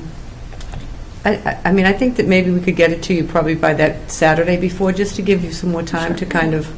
Yeah. Take it a week. Sure. Yeah, I mean, and we do have to give you a written copies with our notes, and so that you can keep that. Okay. Okay. I mean, I guess up until the day before the meeting, but I would obviously prefer earlier. Give yourself time. And it's Jesse and I's birthday. I was going to say that. Yeah, so just... Her birthday stuff. So yeah. Make sure you are. Let the record so, reflect. Yeah, so I would think that we'll get it to you a little bit before then, so that you might have the night off for your birthday. We'll give you a couple hours to yourself. Thank you, Vice Chair Chisholm. I appreciate that. I'm just super nice. So does anyone have any questions on just the sort of outside structure of the superintendent's evaluation? Yes. Just also to make it clear to newer members, there's a period after, you'll sort of collate the data, but individual members can go around and sort of speak to their particular rating. either whether it's, reading what they've written or simply speaking to the substance of it. So there is, plenty of opportunity for individual member feedback. I just wanted to make sure that everyone was aware of that. Thank you. Okay, so I think we're good there. So that will take place again on the 25th, and Dr. Crowley is going to have your evidence to you on Friday, and you're going to try to get it to me ASAP. Yeah. Okay, great. Thank you. All right, moving on to subcommittee reports. Vice Chair Chisholm, Finance and Personnel. We did meet on June 3rd at 4:15 here at the Joyce Middle School. In attendance was Superintendent Dr. Crowley, Assistant Superintendent Dr. Maureen Ryan, Finance Director Alex Dizio, Assistant Director Patty McKinnon, School Committee members Michael Mulrennan, Andrew Lipset, and myself. We had received and reviewed the list of bills that was sent to us. Questions had been submitted to the business office, and our answers were given to our satisfaction. Balance accounts were found to be in order. No additional concerns from the previous meeting that we had. So the warrants that we approved and need to be voted on is warrant 1 for $467,812.75, warrant 2 for $1,464,768.52, warrant 3 for $355,266.46, and warrant 4 for $1,598,202.28. Motion to approve. Second. Any discussion on that motion? All in favor? Aye. That And we motion need passes. a vote on the balance of accounts also. Motion to approve. Second. Any discussion on the balance of accounts? All in favor? Aye. The motion passes. Okay, and then we talked about the capital improvement list that was sent to the mayor's office with the total of $875,000 from the list that we had of $11,965,960.37. So you mean 11 million, Vice? 11 million, yes, a little bit shy of that. So Yeah. discussion was on how these items still can be a priority and can be completed, such as the Malcolm White Playground, which is in dire need, the Shamrock School roof, which is the second year that we've been waiting for it, and all of our security items. The mayor had spoken about forming a task force to review the security needs, but discussion continued to try and secure funding for security upgrades ASAP, as it remains a top priority. We have the consultant's report, and we need to move forward on the recommendations. And, maybe we could even form a committee ourselves and bring in somebody, since these are our schools. I don't want to wait for someone else to come on board. And we also have to remember, as a security item, we don't need to include a lot of people, and there should be a lot of people on that. So I think that maybe we could handle that in-house, maybe send it through resources and have a little subcommittee, or we could do it in executive session here, and bring in the police chief, fire chief, and go through that. That's how we did it prior when we were discussing it, so I think that that's something we should do. Yeah, so anyway, then we had a request from the facilities director to release the driver's ed car. Since we are no longer offering driver's ed, the committee voted 3-0 to send to full committee to have this asset to be sold. So we have to give him permission to sell that car. Make a motion. Yep. Make a motion, we allow Facilities Director Berman to dispose of the driver's ed car following the procedure. Second. Any discussion on that motion? All those in favor? Aye. Aye. That motion passes. Okay, and the high school has formed an advisory committee to work on the competence criteria. Since MCAS is no longer a graduation requirement, we're offering a stipend of $456 that will be given to 7 teachers, and it's paid from the NEASC line. So we need to vote that because that's an additional expense. But it's included on that line, correct? We don't have to worry about. Okay, so we're good. And the 7 content specialists receiving a stipend for $2,000. And under personnel, we had the elementary positions. The interviews are ongoing to replace the retirements. The Joyce Middle School interim assistant principals, interviews were held that day. I don't know if you have an update on that still? Not yet. Okay. And we received the job description just for us to take the associate principal at the high school, but we were waiting on the budget to be approved, so that can move forward with Mr. Quayle, and we adjourned at 5:05. We were a hard-working crew. Mrs. Chisholm, did you say that we needed a vote on the stipends? Yeah, I think we do, because that's an additional. Which one? The stipends for the. It was a grant, wasn't it? It's funded under the Yeah, the content specialist. All right, as long as we don't need a vote. Yep. So we should vote on that, the 7 of them. I will make a motion to approve those stipends as listed. Second. It's not clear to me exactly what they're for. Maybe it's just because Vice Chair Chisholm, you were speaking fast. Oh, do you have it? So I believe Ms. Young has the That's just to work with some of the newer curriculum. Oh, We okay. have the SIPs. Okay. Yeah. That's pretty regular. Okay. All right. Any discussion on that motion? All in favor? Aye. The motion passes. And that, we adjourned to 5:05. Ms. Wetzel, would you, can you do that in executive session, sort of go over the safety issues and, yeah, thank you. Thank you. Okay, so that's going to resources. And that is that is an exception to having a public meeting because it involves safety and security measures. Okay, thank you, Ms. Wetzel. Community Relations Subcommittee, Mr. Austin. We have not met. I'm hoping the meeting before the school is out, but I was wondering if it's possible to meet over the summer, considering our really busy school year. Yes. So I wanted to not have an additional meeting considering all that's been going on. So that's my thought. But we haven't met as of yet. Yeah, Mr. Austin, you can meet over the summer. The only caveat is that we don't reconvene until the fall. But we might be there might be a meeting during the summer. Okay. So, thank you. Joint finance, we meet. Yes, except finance, yes, finance meets. Someone has to Pay the those bills. Curriculum data trends, Mr. Lipsett. We have not met. Ms. Cormier, Policy Subcommittee. We indeed met on May 29th at 9 a.m. Present were myself, Mr. Austin, Superintendent Crowley, Assistant Superintendent Courtney Young, Transportation Coordinator Carrie Carpenter, absent Ms. Chisholm. First was Policy EF, school cafeterias. This is not in the MASC manual, so I am curious if this should be removed. So that would be tabled for removal. But very quickly, it's very short. The school committee operates its cafeterias as a necessary convenience to students and as auxiliary service to the educational program. The administration is encouraged to operate the school lunch program so as to derive the maximum educational value from it. Cafeterias are authorized as a nonprofit service to pupils and staff, but no pupil shall be compelled to use the cafeteria. I don't know if that's necessary. So I'm just going to request that we put that on the table and discuss at the next meeting. Okay. It's probably been on there since kids went home for lunch. They call them pupils. So I guess I will make a motion to table that for removal. Okay. Thank you. Any discussion on tabling that preamble EF school cafeterias. for our next meeting?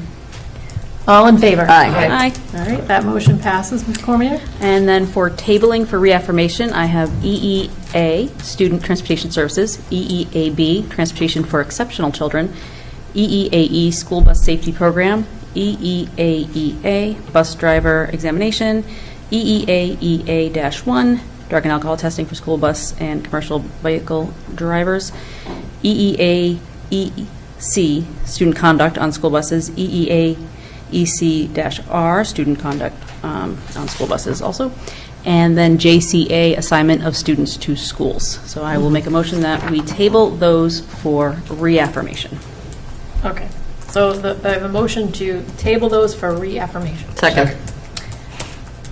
Any discussion on that motion? All in favor? Aye. Those policies are tabled. And then, as previously mentioned, for expedited approval, I will request that we suspend the rules and discuss, as I guess we just did, but I will make a motion to consider for discussion today EEAA walkers and riders. And the reasoning being, if I had mentioned before on the record, that it would be great to vote on this at our next meeting on 6/25 so that the traffic coordinator, or transportation coordinator, can be sure that they're using the most up-to-date policy when creating the bus schedules for the coming year. So that is my motion, that we Okay, we have a discuss motion this to today. suspend the rules to hear that motion next meeting. Do I have any do I have a second? Second. Do I have any discussion on that motion? All in favor? Aye. Okay, the rules are suspended. And which policy are you putting on the table, Ms. Cormier? EEAA, walkers and riders, will therefore be a discussion item today, which we already discussed. So I'm asking that we vote on it on the 25th. AA, walkers and writers. Okay, great. And Anything then, else? finally, there were some policies that Mr. Austin requested we add. KCB, Community Involvement in Decision-Making. This was removed from the WPS manual in September of 2023 at the recommendation of MASC, which they reported that, quote, intent was covered in other places. So at this point, we moved to present this to the full committee for potential discussion and potential adoption. So I will request to table that item. Okay. Add to the tabling. Yes. So I have a table of KCB. tabling of that motion. And do I have a second? Of that policy. Of that policy. Table that policy.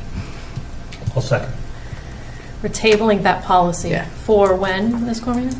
The regular, so we would discuss at the next meeting on the 25th, and then we would vote in September. Okay. Any discussion on that motion? No. All in favor? Aye. That motion passes. And then also was requested JICK, harassment of students. Again, this was presented to the policy subcommittee in September of 2023.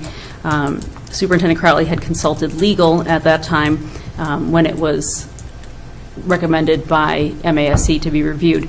The legal team did not recommend for adoption of this policy because it would be redundant and potentially conflict with our existing policy, AC, non-discrimination and harassment, which was streamlined in 2020 and most recently affirmed in January of 2024.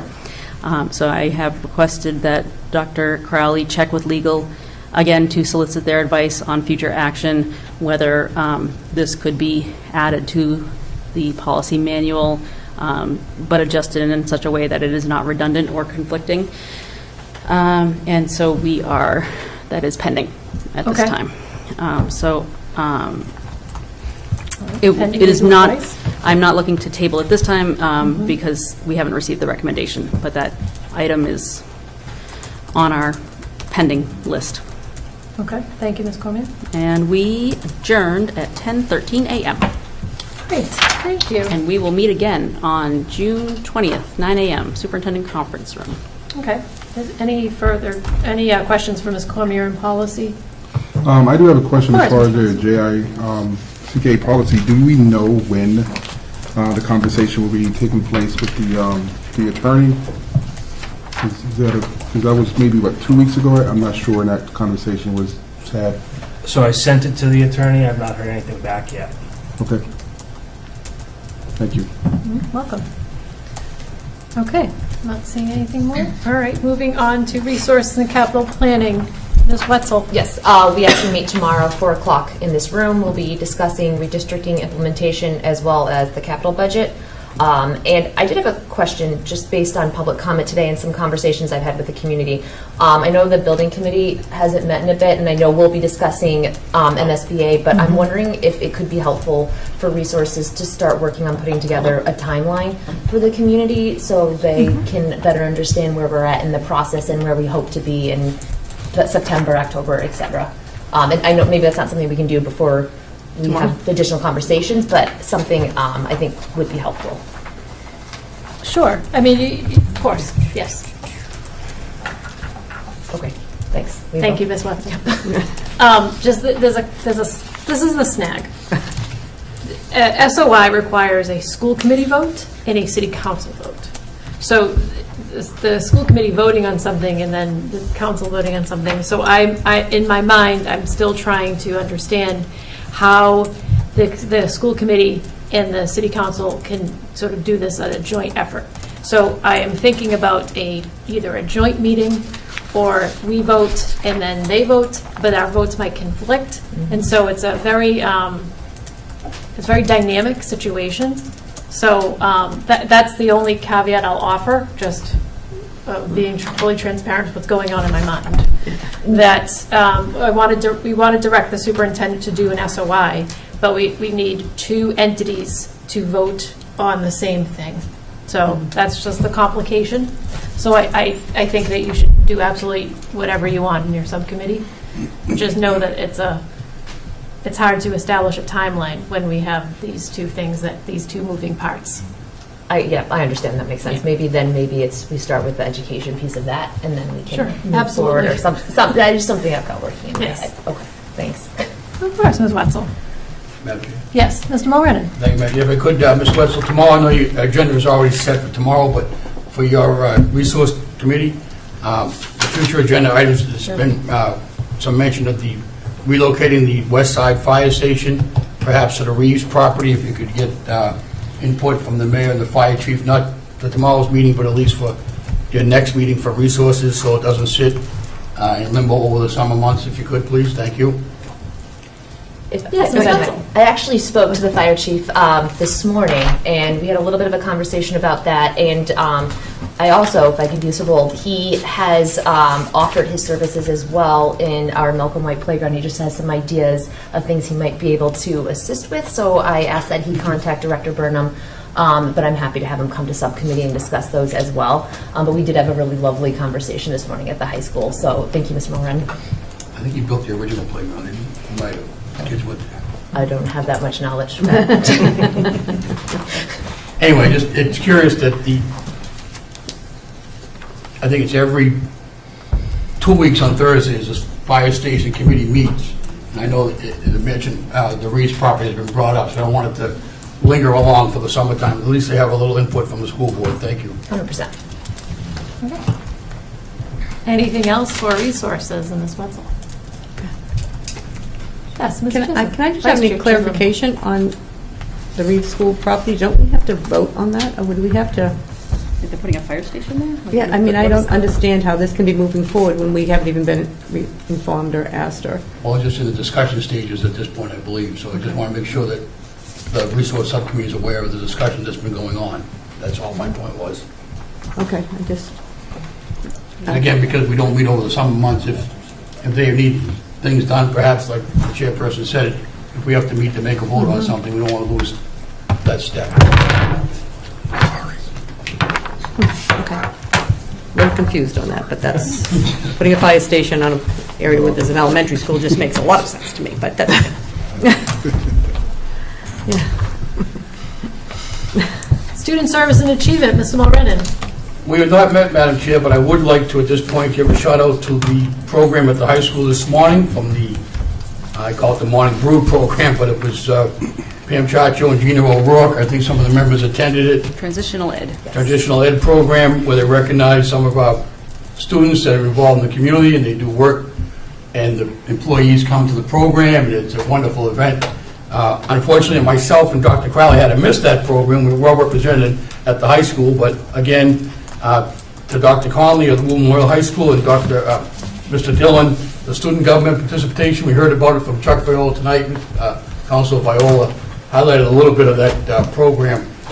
Again, 70 years, Dr. Crowley? 70 years. 70 years with the Don DeLuca Student Government Day, which is, again, something that we should all, again, the people here for recreation tonight, we should all be proud of. 70 years, you know, it's a long time to have this program keep going and to have these students come and, you know, present themselves and then speak at the budget, kind of a mock, although you might have missed it, and, you know, Mr. Chuck Viola was there as well. It was a mock capital improvement budgetary. How much did they give us? They gave us so much money, it didn't even fit in my truck. But it was very interesting for the students to learn about how government works and how, you know, again, we have subcommittees here. There's lots of steps to get a lot of things done. And I think the engagement was unbelievable. I don't know if Dr. Crowley wanted to speak to any one of those programs or anyone that was president of the transition program. Again, highlighting the silver lining events and happenings around Woburn schools is terrific each and every day. But those are two events that happened today. I want to give a shout out to those folks as well. Student services have not met, so we may or may not meet before the end of the school year. But a lot happening at the end of the school year, so that's Well, my... you mentioned the launch program at the high school, and I know Dr. Ryan wants to add something. Okay. Yeah, I was at the event this morning, and it was incredible. The staff at the high school did an amazing job putting it together, but the students, they were, it was incredible. It actually just made me teary how they have grown and they have learned so much, and each student got up on stage and spoke, and, you know, talked about how much they'd learned in their vocational settings, and they thanked the different community partners, and it was just absolutely amazing to watch them all today. So the staff did a great job putting it together, but the kids knocked it out of the park. It was incredible. It truly was exceptional. I have to anything else from SSA? Nothing else from Okay. SSA. I was just Dr. going Crowley, yes, to please. comment on Student Government Day. Oh, yeah. We did have Audrey Pinicella and Shannon Spoladoro. Those were the students that were following us this morning. We meet down at City Hall, then they come back here, and we walk through what a day in the life looks like to some extent, and meet with different departments, and then we sit and we talk about the expenses attached to the Woburn Public Schools, sharing with them that we just passed a $95 million budget, and they almost fell out of their chairs because it's a lot of money to everybody. And but it's an opportunity genuinely for students to get to see a different side of the coin, and I think it was time well spent. We wind up going back down for the mock meeting that Mr. Mulrennan talked about, and culminates with lunch. And so it is a great day. It's the 70th annual. It really is a tribute to the city of Woburn, not the school department per se, but the city that organizes it. And so Mr. Mulrennan mentioned Dr. Connolly. Tim Daly from the high school was also a staff member involved in putting it together. Lindsay Higgins from the City Hall really does a nice job. And so it's one of those days that it feels good, and it takes a village, and here we are. So That's nice. thank you. If I could add to that, Madam Chair, to Mrs. Chisholm's point about what we asked for, we could have gone in and asked for new buildings and new roofs and everything else, but the students, it was a student day. So these young women decided that their idea, again, from the students' perspective, was that, you know, perhaps the students should start getting lanyards with IDs up at the high school, so that everybody in the building can be identified, again, coming from the students. And I think a lot of, you know, what we talk about here a lot about is security. So it was in their mind that, you know, people traverse those hallways each and every day. The students don't know if it's a staff person, if it's another student, who's roaming the halls. So, you know, you might get a visitor's pass, but if each student has a lanyard and an ID, this came from the students, as well as the concept of, again, we joke about there's a swimming pool up on the 6th floor of the high school, but these students were very engaged in producing a garden up on top of the roof of the Woburn Memorial High School. And again, you know, they learned from Dr. Crowley and myself that there's logistics involved to make something like that happen. And through the civics program, and again, the day before, we had lots of display of many projects, but, you know, the steps involved to get this garden up on top of the high school, what the uses might be. And again, I think they brought up a lot of the mental health substances the students might be going through. It's just kind of a chill space. We talked about just go up there and watch the garden grow and chill on the roof. All the logistics involved, but it might work. So I think it was very engaging for myself and Dr. Crowley to sit there going, well, we need to move over here, we need this over here. And, you know, the students themselves came up with these thoughtful ideas as to looking at it from a student's perspective. So it was very interesting, well-spent morning for us. And again, to the Rotary, the sheriff was there and gave a great presentation to the students as well. So another one of the great things that happened at Woburn Public Schools. And add that garden to the capital list. Yeah, the capital list. That's an awesome idea. All right, thank you, Mr. Mulrennan. Moving on to correspondence. I have 2 items. Yes, of course, Ms. Mayor. A reminder that the library will be hosting Juneteenth on Saturday, June 21st at noon on the library lawn. And also, I wanted to mention, I guess, as a member of the Education Foundation Board, we met today at the Malcolm White with members of the Cummings Foundation. They did a site visit regarding Lexia. And Rob Nickerson and his team knocked it out of the park, as Ms. Ryan would say. Fantastic. They had students who had completed Lexia, and they showed us the wall with all the stars on it, and we toured, and it was just incredible. And I just wanted to let that be known, let the record reflect. They did a fantastic job. The record so reflects. Excellent, Ms. Corrier. That's awesome. Thank you. Anything else for correspondence? Mr. Mulrennan? Thank you, Madam Chair. If I may, I got a text message tonight from Mr. Dizio, another wrestler here in town, but reminding folks that the Woburn Memorial High School wrestling team is having a trivia night June 13th over at the American Legion from 6 to 11 p.m., kind of their fundraising event, so everybody's invited to that, as well as the last day of school, which, as we know, is coming up June 23rd. It's a half a day, and the newly revised citywide PTO, parents and schools are putting together a end of the year celebration, I guess it's called. Allison over at Teresa's Prime is allowing families to show up and do face painting and games and make your own pizza and eat pizza, kind of a activity for families over there at Teresa's.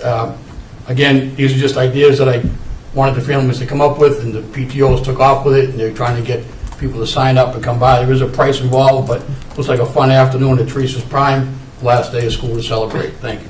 Nice. Thanks, Ms. Mulrennan. Any other further correspondence? Vice Chair Chisholm? I just want to say that, I don't know if we could even write a thank you note or whatever to the Historical Society and Kathy Lucero. I was able to jump into the second burial ground that I've lived in my whole life and had never been to the second burial ground.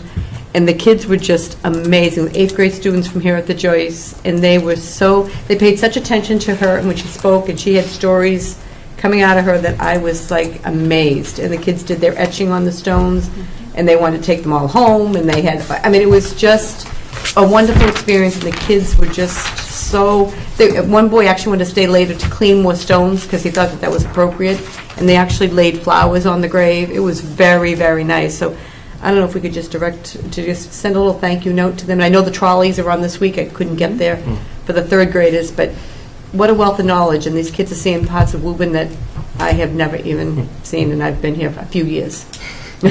So I just thought that was amazing, and the kids were outstanding. Okay. Thank you, Vice Chair Chisholm. I'm happy to write that. If I could give another shout out, if I could, Madam Chair, to the Kennedy Middle School for the DC trip. They did the usual annual trip to DC, but if you check the Kennedy, the JFK or Kennedy School DC trip Instagram account, 4 people that laid it to him with the unknown soldier, which I've had the privilege and the honor to do myself. The way they presented themselves as Woburn students, you tore it out of the park. These students were incredible. They happen to wear the same outfit, same matching ties down there at DC in front of their friends and students, and the respect that they shown at the tomb itself, and I'm sure they did it throughout that same area. But I think the trip, again, for someone that's been here even longer than Ms. Chisholm, when those students get a chance to do something like that, it's a memorial that they'll never ever forget to do that. And it's just a great shout out to the staff that have to sit on the bus for 6 or 7 hours down and back. So I think perhaps we could get some of those students to come in and talk about their trips and happenings down at DC, whenever. But I think they deserve a shout out as well. Thank you, Mr. Monahan. Okay. Any other further correspondence? Mr. Austin? Thank you, Madam Chair. Recently, I received several emails from community members regarding our committee's process for discussing and sharing policy agenda items. I will not read each email in its full, so instead I'm going to summarize community feedback. It was stated, community members expressed gratitude for efforts to make policy discussion more accessible, transparent during meetings. It was also stated that there was concerns about the difficulties in locating which policies are being discussed, especially when agenda items do not include direct links or clear references. Also, several suggestions was made, such as including direct links to each policy to the meeting agenda to make it easier for the public to find and review the relevant documents. Timeliness of meeting minutes. Some noted that delay in posting approved meeting minutes can hinder the community's ability to stay informed about committee actions. There was also feedback about ensuring that responses to public questions during meetings are clear, helpful, and supportive of open meeting laws and public engagement. I just wanted to share this summary to highlight ongoing community interest in our process and to support our continued efforts to improve transparency and accessibility. Thank you, Mr. Austin. Sure. Okay. I wrote all of this down. I'll Excellent. process it and take it into consideration. Mr. Lipset? Just on that, I do want to note, I mean, I think Ms. Cormier has done a really admirable job Unbelievable job. in collating all of that. I mean, the level of detail in policy minutes, which I mean, at least in terms of my recollection of policy minutes going back a couple of years now, is that they do include pretty significant links, that they are organized in terms of which policies are up for discussion, which policies are being tabled, which policies are up for a vote. So I hear the community feedback, and you know, we're always looking for ways to improve what we do. But I do want to note that I think what Ms. Cormier has been able to do with policy has been really impressive, and you know, has I think really done a fantastic job of working through our policy manual, updating a lot of stuff that we haven't, you know, that hasn't seen daylight in a long time. So I really appreciate that effort. Thank you, Mr. Lipset. I think if it's on the regular agenda, then it's on me to do that. So, and Ms. Cormier does a really good job, but if it's not on the actual agenda, then it's the chair. So I take that.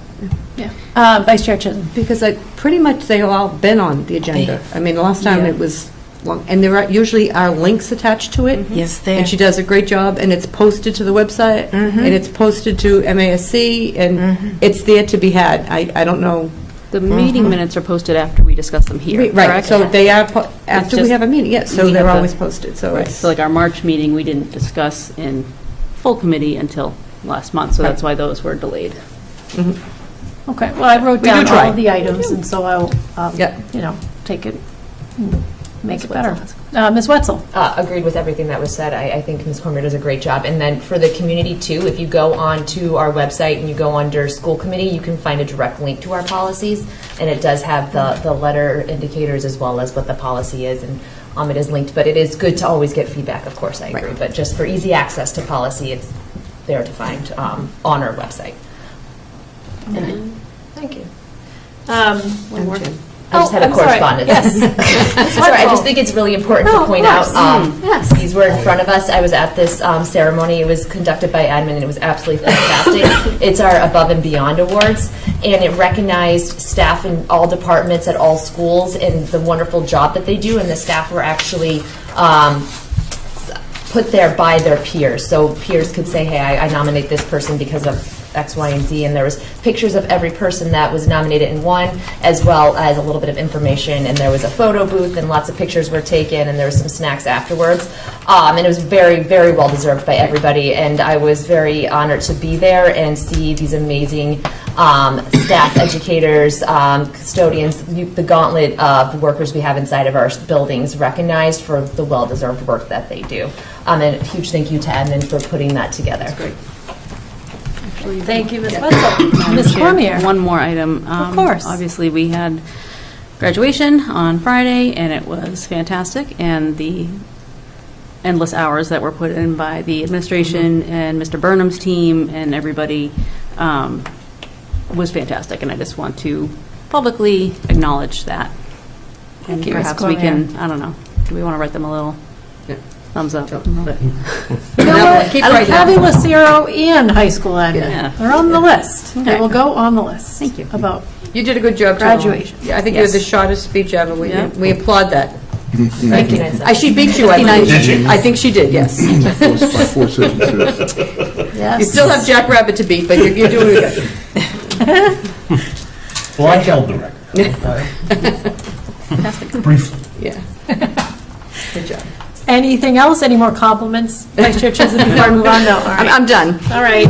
Sure? Okay. Yeah. Mr. Mulrennan? Madam Chair, I know upcoming this week or next, the WTA is having their retirement party. I know Ms. Wetzel just talked about Above and Beyond, and again, great presentation by the admin, and I just want to give the admin and perhaps a chairperson an opportunity to thank and reward those retirees this evening before we meet again. I know they're having a retirement party, but we're going to be meeting after school is already out, so I doubt they're going to be sitting by the television riveting by watching our meetings. But if you wanted to just comment on the accomplishments of those folks, superintendent or perhaps chairperson? Absolutely. Dr. Crowley, do you want to go first? Certainly. It is this Thursday afternoon is the WTA retirement party, and so we have nearly 20 people in the district representing all different roles retiring. At the Above and Beyond the other night, ironically, there were multiple people retiring, and I was going to do quick math and kind of stop myself, but hundreds and hundreds of years of experience are retiring and leaving the Woburn Public Schools, and so it will be a significant loss to the Woburn Public Schools. The teachers that have rightfully earned the right to retire are eager to retire. Some do come back, amazingly, the next year to sub or to be an interventionist, but no, it's really, it's an exciting time for them, and so it was great, really, the other night, because I think a lot of the people that were recipients were also able to share it with their families, and so I say that because, I met spouses of people that were there, and I think as educators, this is a human business, and what we do every day, we bring home and we talk about at home with people that we share the house with, and so the opportunity to have those people that you live with and share your life with, hear all of the nice things that happen at work was great. And so with that being said, the last day of school is the 23rd, and I think the retirement party will really be sometime after that. But officially it's Thursday. Yes. I am unable to attend the retirement party, but Ms. Wetzel graciously is in my stead. And, I mean, we owe the teachers and the staff that are retiring just a debt of gratitude for the thousands and thousands of children that they've educated, that they've made their lives better. And I can't express enough how grateful we are when we send educators off and to do their own thing, and they end their public service. But getting into this business is truly, truly selfless.